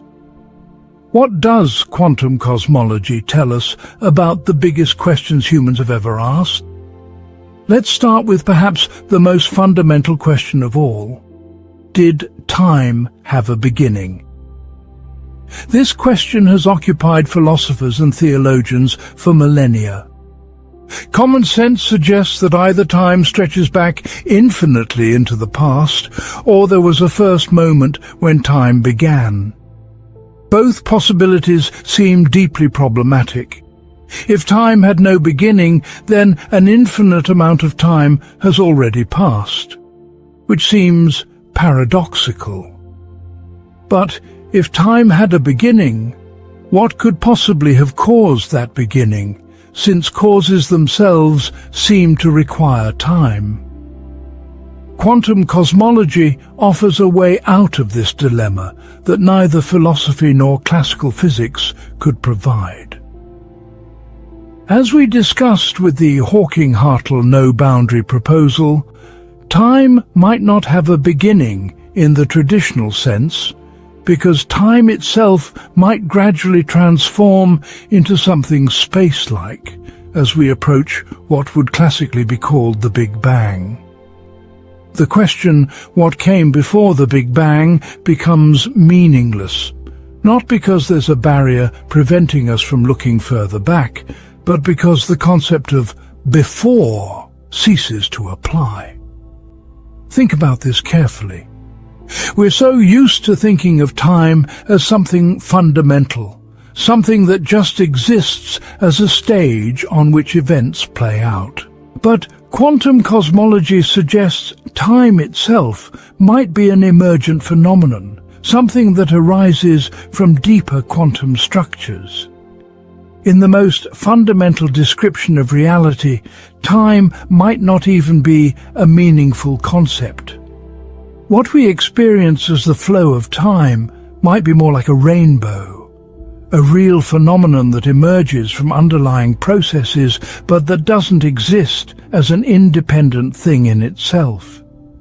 This has profound implications.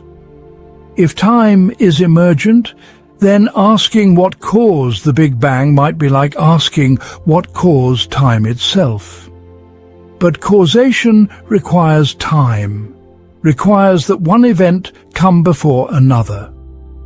If time emerged along with space from some timeless quantum state, then the whole framework of cause and effect might not apply to the origin of the universe itself.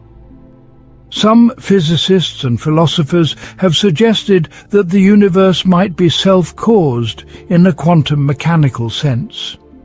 In quantum mechanics, things can happen without causes in the classical sense. Quantum events are fundamentally probabilistic. A radioactive atom decays at some particular moment, but there's no cause for why it decayed at that moment rather than another. It just happens, with a certain probability governed by quantum mechanics. Perhaps the universe is similar. Perhaps it simply popped into existence through a quantum process, not caused by anything, but not violating any physical laws either. The laws of quantum mechanics would describe the probability for this to happen, but wouldn't point to any cause in the traditional sense. This is deeply unsettling to many people, because it seems to violate one of our deepest intuitions, that everything must have a cause. But quantum mechanics has already shown us that this intuition fails at the microscopic level. Quantum cosmology suggests it might fail at the cosmic level too. This brings us to another ancient question. Why is there something rather than nothing? This question has been called the deepest of all mysteries.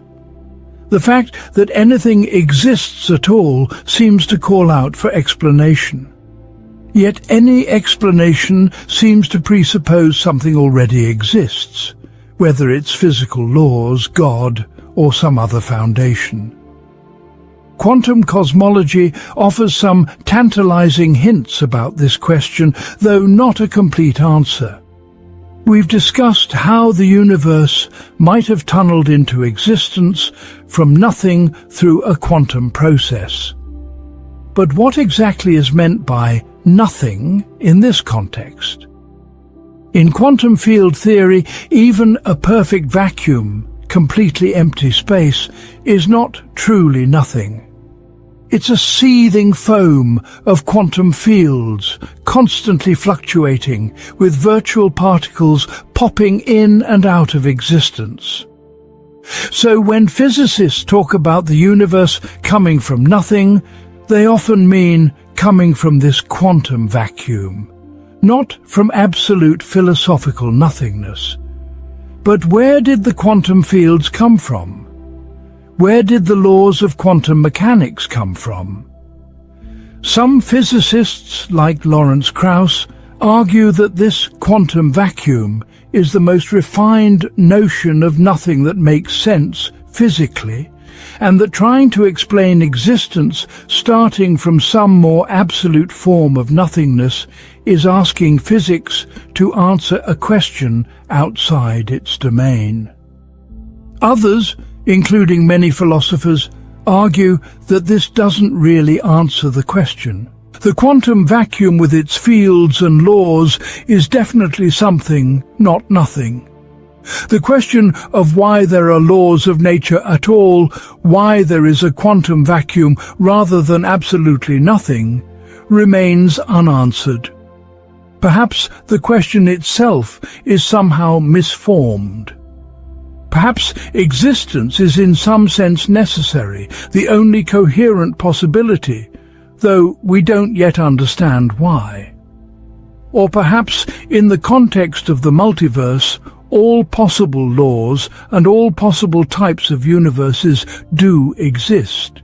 And the question becomes not why there is something rather than nothing, but why is existence so profligate, actualizing every mathematical possibility?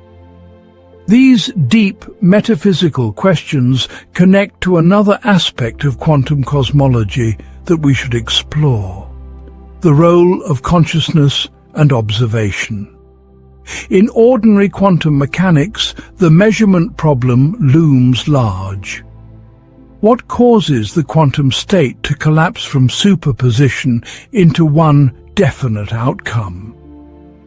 Different interpretations give different answers, but many involve the role of observers or measurement in some fundamental way. When we scale this up to quantum cosmology, the questions become even more perplexing. If the early universe existed in a quantum superposition, what caused it to collapse into one definite history? There was no observer external to the universe to make a measurement.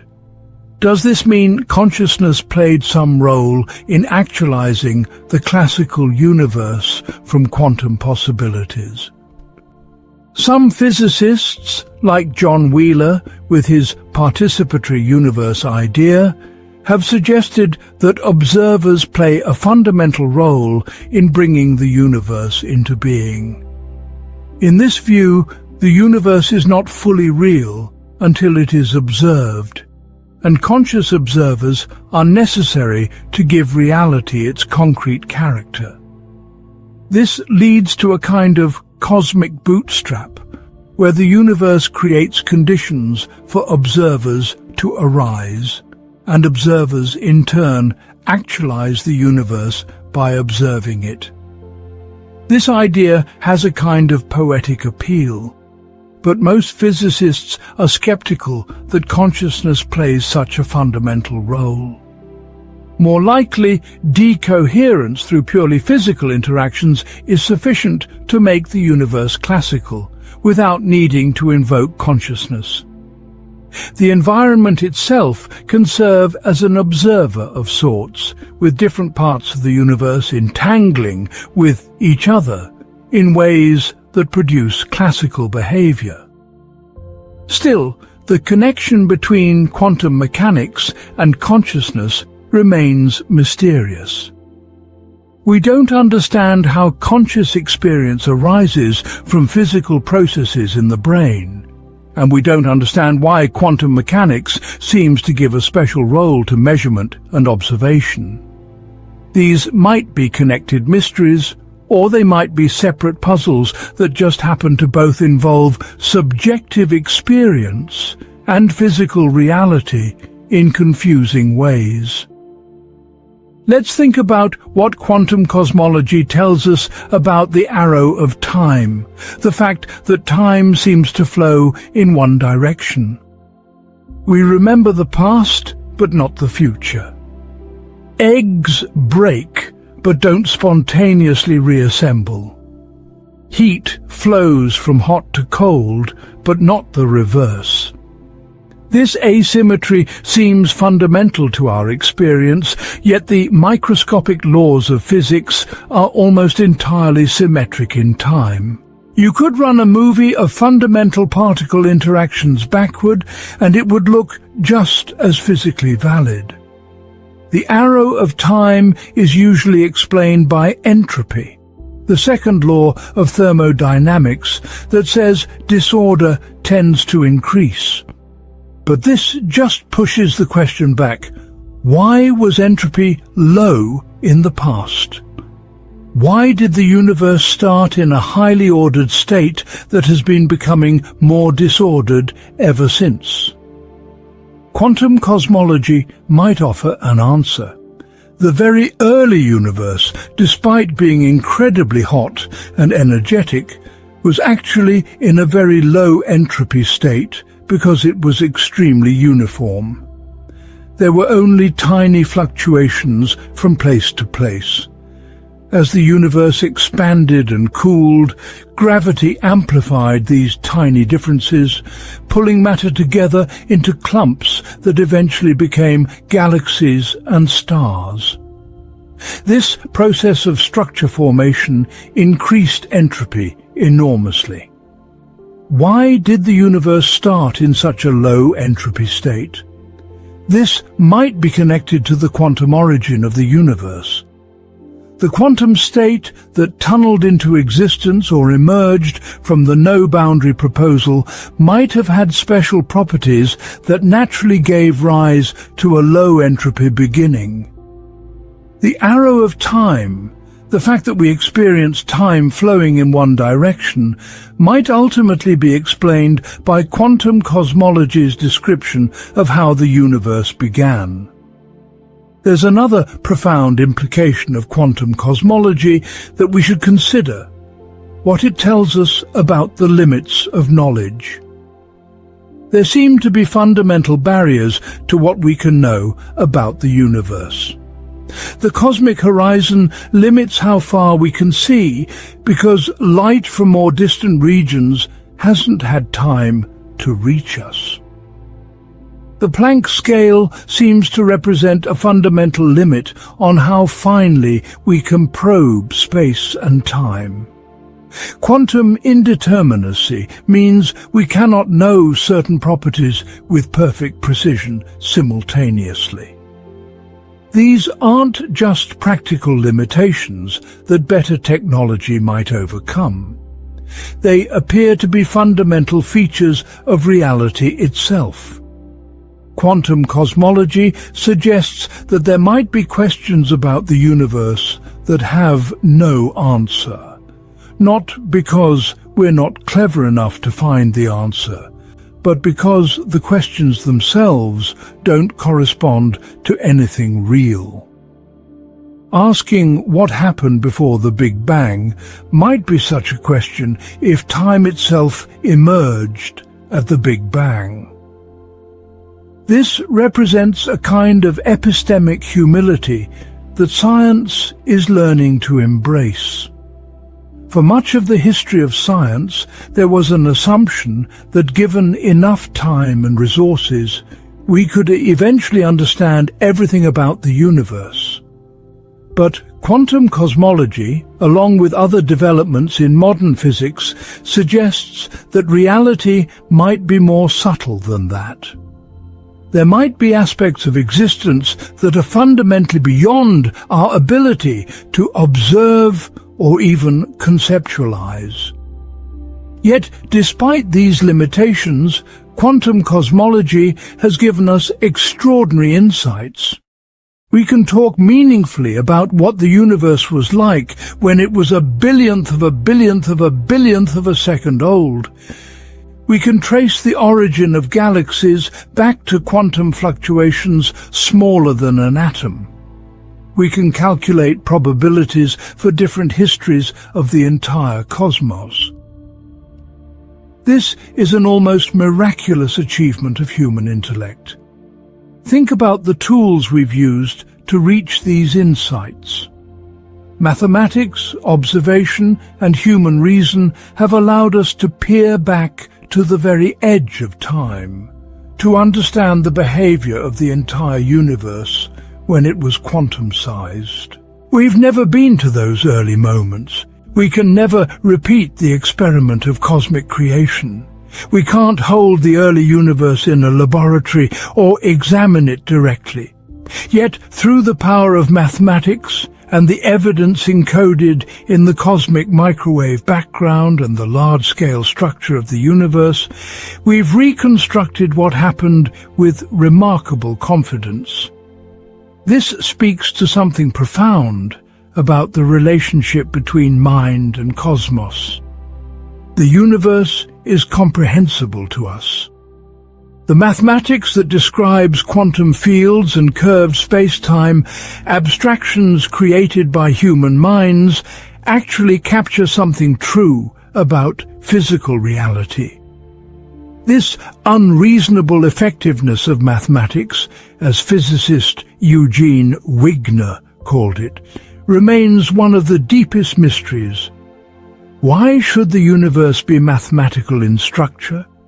Why should equations scribbled on paper or coded into computers correspond so precisely to the behavior of reality? Some physicists and philosophers have suggested that this is not really surprising, because we're part of the universe ourselves. Our minds evolved within this cosmos, shaped by the same laws that govern everything else.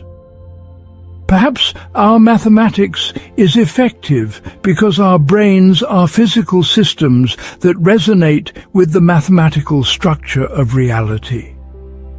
We're not external observers trying to understand an alien system.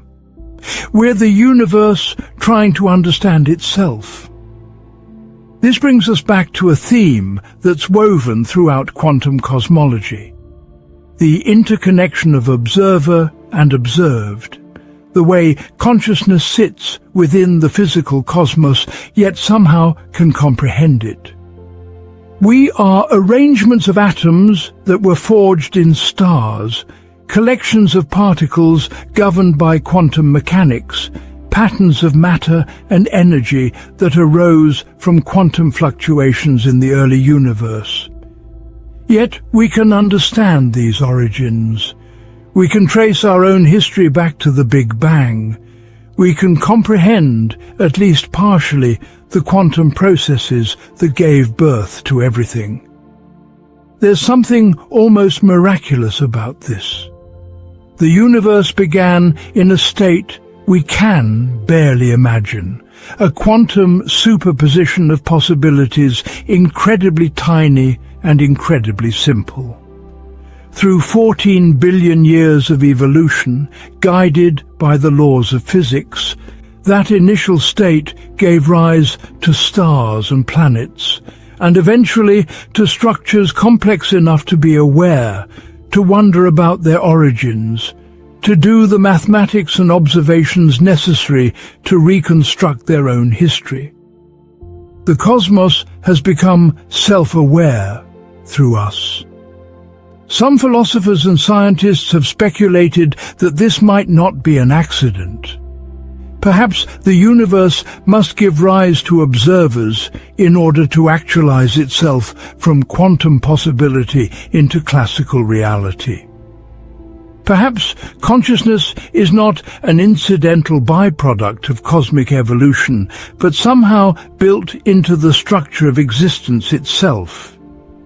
These ideas remain speculative and controversial, but quantum cosmology at least makes them discussable within the framework of physics.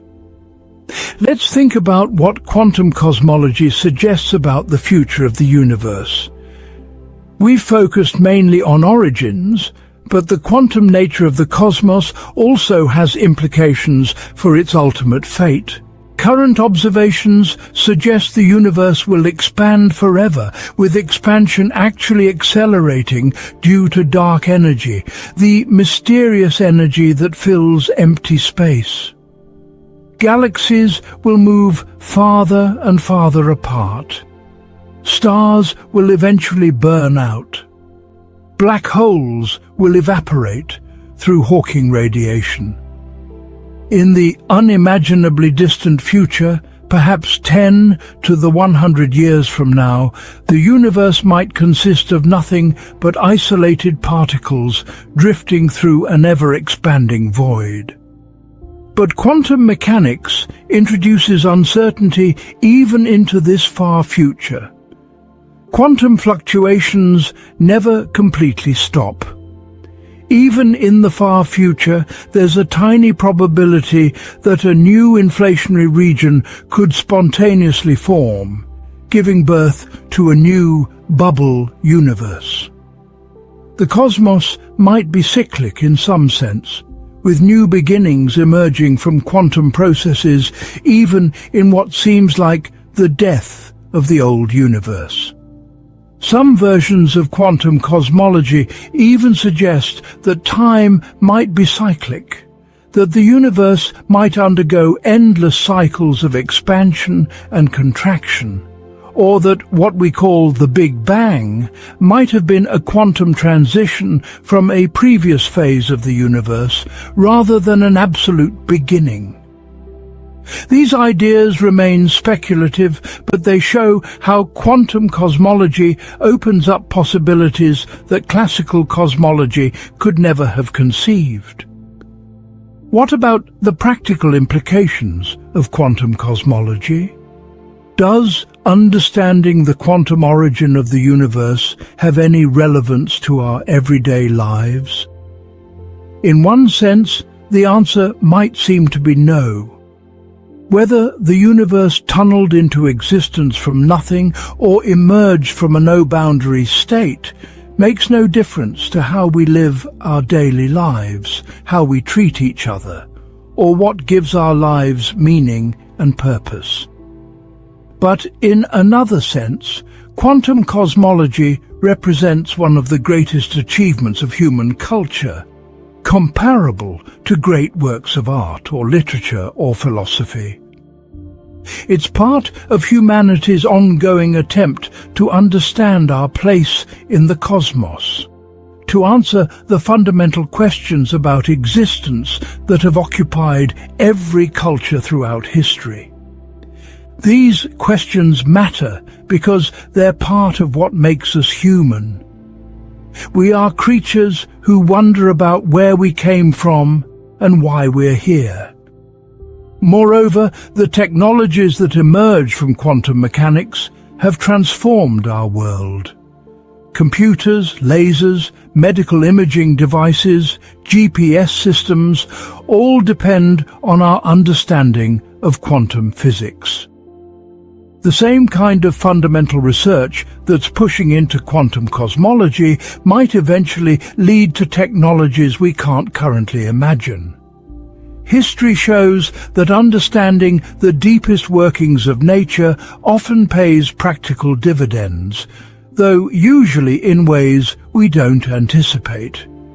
There's also something profound about the unity of knowledge that quantum cosmology represents. It connects the smallest scales to the largest, links the beginning of time to the present moment, bridges theoretical physics and observational astronomy, touches on philosophy and even theology. It shows that human knowledge forms an interconnected web, where insights in one domain illuminate others in unexpected ways.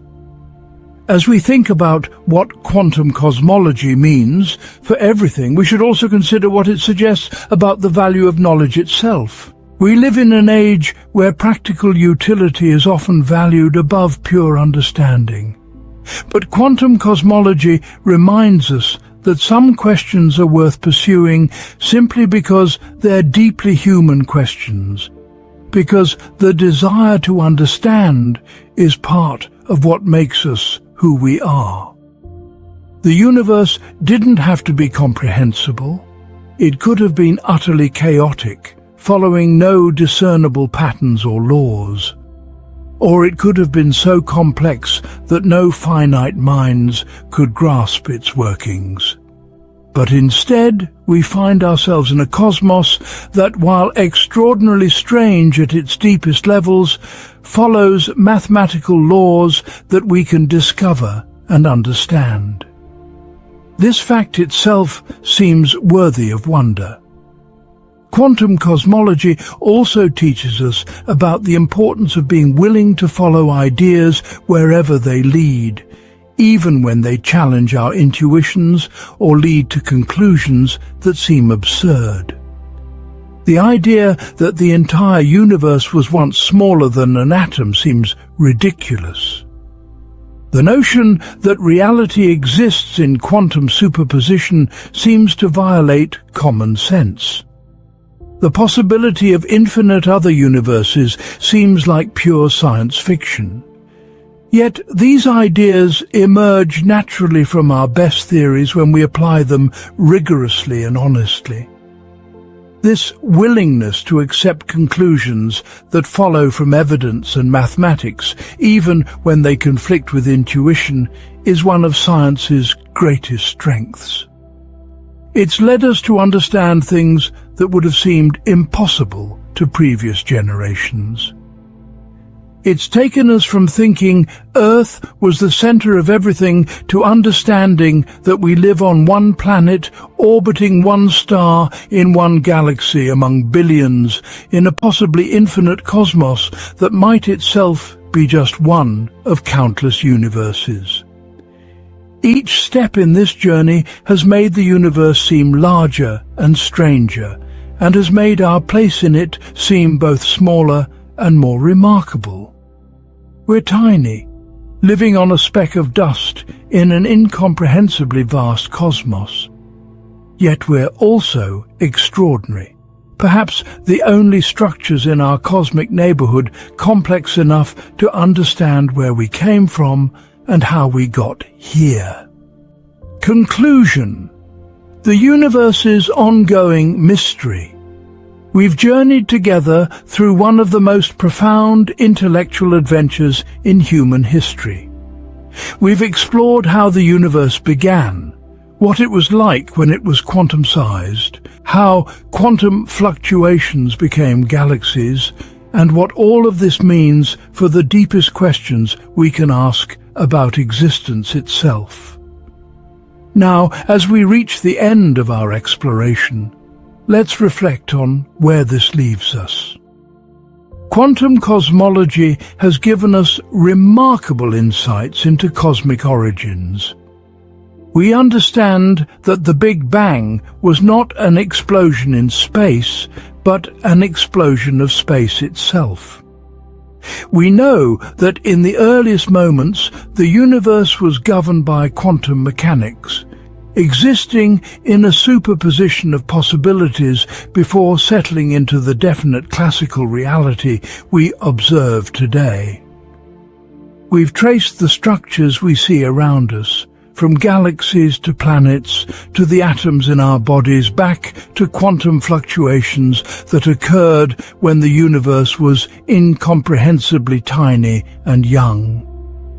Yet, for all we've learned, profound mysteries remain. We still don't have a complete theory of quantum gravity that fully reconciles general relativity with quantum mechanics. We don't know for certain whether the multiverse exists or whether our universe is all there is. We don't fully understand how the quantum universe transitioned to a classical one, or what role, if any, consciousness plays in that transition. We don't know whether time had an absolute beginning, or whether it emerges from something more fundamental. These unanswered questions aren't failures of quantum cosmology. They're invitations to future discovery. Science never claims to have all the answers. What makes science powerful is not that it provides certainty, but that it provides a rigorous method for refining our understanding, for getting progressively closer to truth, even if we never reach absolute certainty. The story of quantum cosmology is still being written. Right now, telescopes are mapping the cosmic microwave background with ever greater precision, searching for the subtle patterns that would confirm inflation and reveal details about the earliest moments of cosmic history. Physicists are working on theories of quantum gravity, trying to find a framework that consistently combines quantum mechanics with general relativity. Mathematicians are exploring the implications of various quantum cosmology models, calculating what we should observe if different scenarios are correct. Each new observation, each theoretical advance, adds another piece to the puzzle. Sometimes these pieces confirm what we expected. Other times they surprise us, forcing us to revise our understanding in ways we didn't anticipate. This is the exciting reality of working at the frontier of human knowledge. We're not just learning facts about a static cosmos. We're discovering that the universe is stranger and more wonderful than we imagined, and each answer we find raises new questions we hadn't thought to ask. Consider what we now know that would have seemed like magic or madness to people living just a century ago. We know the universe had a beginning roughly 14 billion years ago. We know it's been expanding ever since, and that this expansion is actually accelerating. We know that galaxies are rushing away from us and from each other as space itself stretches. We know that the elements in our bodies were forged in the hearts of stars that exploded long before the sun was born.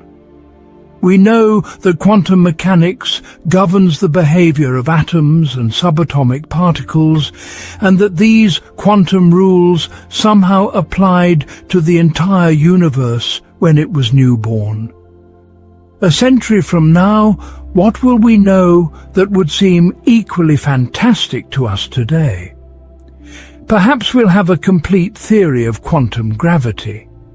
Perhaps we'll have definitive evidence for or against the multiverse. Perhaps we'll understand how consciousness arises from physical processes and what role it plays in quantum mechanics. Perhaps we'll have answered the question of why there is something rather than nothing. Or perhaps we'll have understood that the question itself needs to be reformulated in ways we can't currently conceive. What's certain is that the quest to understand will continue. This quest is part of what makes us human. We're creatures who look up at the night sky and wonder. We're not content to simply exist. We want to understand where we came from, how we got here, what it all means. This drive to comprehend has taken us from early humans telling myths around fires to modern scientists probing the first moments of cosmic history with mathematics and telescopes. Quantum cosmology sits at the intersection of our smaller scale physics and our larger scale questions. It connects the quantum realm to the cosmic scale. It links the beginning of time to the present moment. It shows us that the universe has a history, that it evolved from a state radically different from what we see today, and that this evolution followed laws we can discover and understand. There's something deeply satisfying about this understanding, even though it leaves mysteries unsolved. We may not know everything, but we know something real and profound about where we came from. We understand the broad outlines of cosmic history from a tiny fraction of a second after the Big Bang to the present day. We've traced our own origins back through billions of years of evolution, through the formation of Earth and the Sun, through the creation of the Milky Way galaxy, through the era when the first stars formed, all the way back to quantum fluctuations in the initial moments of cosmic inflation. This is a story of almost mythic grandeur, yet it's grounded in mathematics, observations, and careful reasoning. It's a creation story for the scientific age, one that doesn't require us to abandon reason or evidence, yet one that fills us with wonder at the magnificence and strangeness of existence. Quantum cosmology also reminds us of the power of human cooperation across time and space. The understanding we have today was built by thousands of scientists across many generations and many countries. Each contributed pieces to the puzzle. Einstein gave us general relativity. Hubble showed us the universe is expanding. Gamow, Alpha and Hermann predicted the cosmic microwave background. Penzias and Wilson discovered it. Guth proposed inflation. Hawking and Hartley developed the no-boundary proposal. Countless others contributed observations, calculations, and insights that gradually assembled into our current picture. This is how science works at its best, as a collective human endeavor where knowledge accumulates across generations, where researchers from different backgrounds and nations collaborate to understand truths that transcend any individual or culture. The story of quantum cosmology is a reminder that when we work together in pursuit of understanding, we can achieve things that would be impossible for any individual or single generation. As you think about what we've explored together, I hope you feel some of the wonder that physicists feel when contemplating these ideas. The universe is strange beyond imagining, yet comprehensible through mathematics and observation. It had a beginning that involved quantum processes we're still working to fully understand. It evolved from incredible simplicity to create galaxies, stars, planets, and eventually life and consciousness. And now, 14 billion years after it began, parts of the universe have become capable of understanding their own origins. You are made of stardust, as Carl Sagan famously said. But it's even more remarkable than that.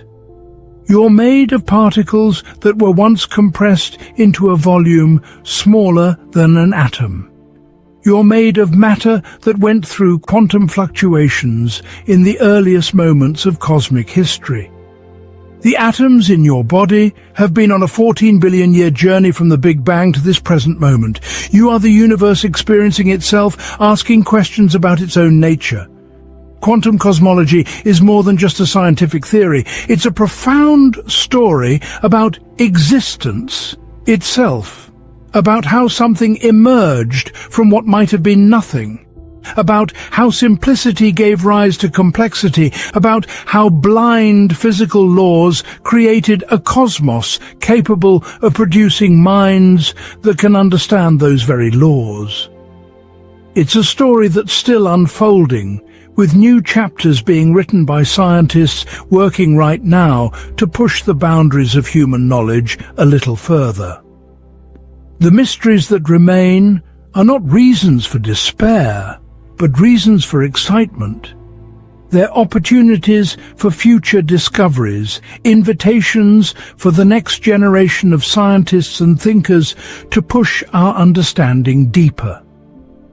Perhaps some of you experiencing this will be part of that next generation, contributing to our evolving understanding of cosmic origins. Whether or not you pursue physics professionally, I hope you carry with you a sense of wonder at the magnificent cosmos we inhabit. The universe is far stranger and more beautiful than everyday experience suggests. Beneath the familiar surface of ordinary life, there's a quantum realm where particles exist in superposition and uncertainty reigns. Beyond our cosmic horizon, there might be infinite other regions of space or even entirely separate universes. And in our past, there's a moment when everything that exists was compressed into something smaller than we can imagine. Existing in a quantum state we're only beginning to understand. This is our cosmic heritage. This is where we came from. And the fact that we can know this, that we can trace our origins back to the first moments of time through careful observation and rigorous thinking, is perhaps as remarkable as the origins themselves. The universe has given birth to minds capable of comprehending it, and we're living in an extraordinary time when that comprehension is advancing rapidly. So look up at the night sky with new understanding. Those stars are glimpses into the past, their light traveling for years or centuries before reaching your eyes. They're made of the same elements you are, forged in similar nuclear furnaces. Those distant galaxies rushing away from us reveal the expansion of space itself, and in the faint glow of the cosmic microwave background, invisible to your eyes but detectable with the right instruments, there's the afterglow of the Big Bang itself. Photons that have been traveling for nearly 14 billion years, carrying information about the universe when it was just a few 100,000 years old. You live in a quantum universe, one that began in a state we're still trying to fully comprehend, one that evolved according to laws we can discover and understand. You're part of an unbroken chain of causation, stretching back to the very beginning, connected to every other part of the cosmos through shared history and shared physical law. And you have the remarkable privilege of living at a time when humanity is uncovering these deep truths about existence. The journey of quantum cosmology continues. New telescopes will peer deeper into space and time. New theories will be proposed and tested. New questions will emerge that we haven't yet thought to ask. The story of cosmic origins is far from complete. But what we've learned already is extraordinary, and what we'll learn in the decades and centuries ahead promises to be even more remarkable. So embrace the mystery. Marvel at what we've discovered. Stay curious about what remains unknown. And remember that you're not separate from this cosmic story. You're part of it. You're aware that the universe has become conscious of itself, a pattern of matter and energy complex enough to wonder about its own origins and destiny. In that sense, when you contemplate the quantum origin of the universe, you're not an outside observer studying a foreign object. You're the cosmos contemplating itself, and there's profound beauty in that realization. The universe's journey from quantum uncertainty to classical reality, from a state smaller than an atom to the vast cosmos we observe today, is the greatest story ever told. And it's a true story grounded in evidence and mathematics, confirmed by observations across the electromagnetic spectrum, tested through decades of careful scientific work. It's a story that connects the smallest to the largest, the earliest moments to the present day, matter to energy, space to time, and ultimately connects us to everything that exists. Welcome to the quantum universe. Welcome to the cosmos that quantum cosmology reveals. It's stranger, vaster, and more wonderful than anyone could have imagined, and we've only just begun to explore its mysteries. The adventure continues, and in some small way, by learning about these ideas, by grappling with these concepts, by letting yourself feel wonder at the magnificence of existence, you become part of that adventure. You become part of humanity's ongoing quest to understand the cosmos and our place within it. And that, perhaps, is the ultimate meaning that quantum cosmology offers. We're not just passive inhabitants of a universe we don't understand. We're active participants in a grand endeavor to comprehend reality itself. The quantum foam that existed at the beginning has given rise to minds capable of understanding quantum mechanics. The universe has become self-aware, and through that self-awareness, it continues to discover its own nature. This is the extraordinary legacy of 14 billion years of cosmic evolution, and this is the profound gift that quantum cosmology has given us. A scientifically grounded understanding of where everything came from, how it all began, and how we came to be here to ask these questions in the first place. The quantum universe is your universe.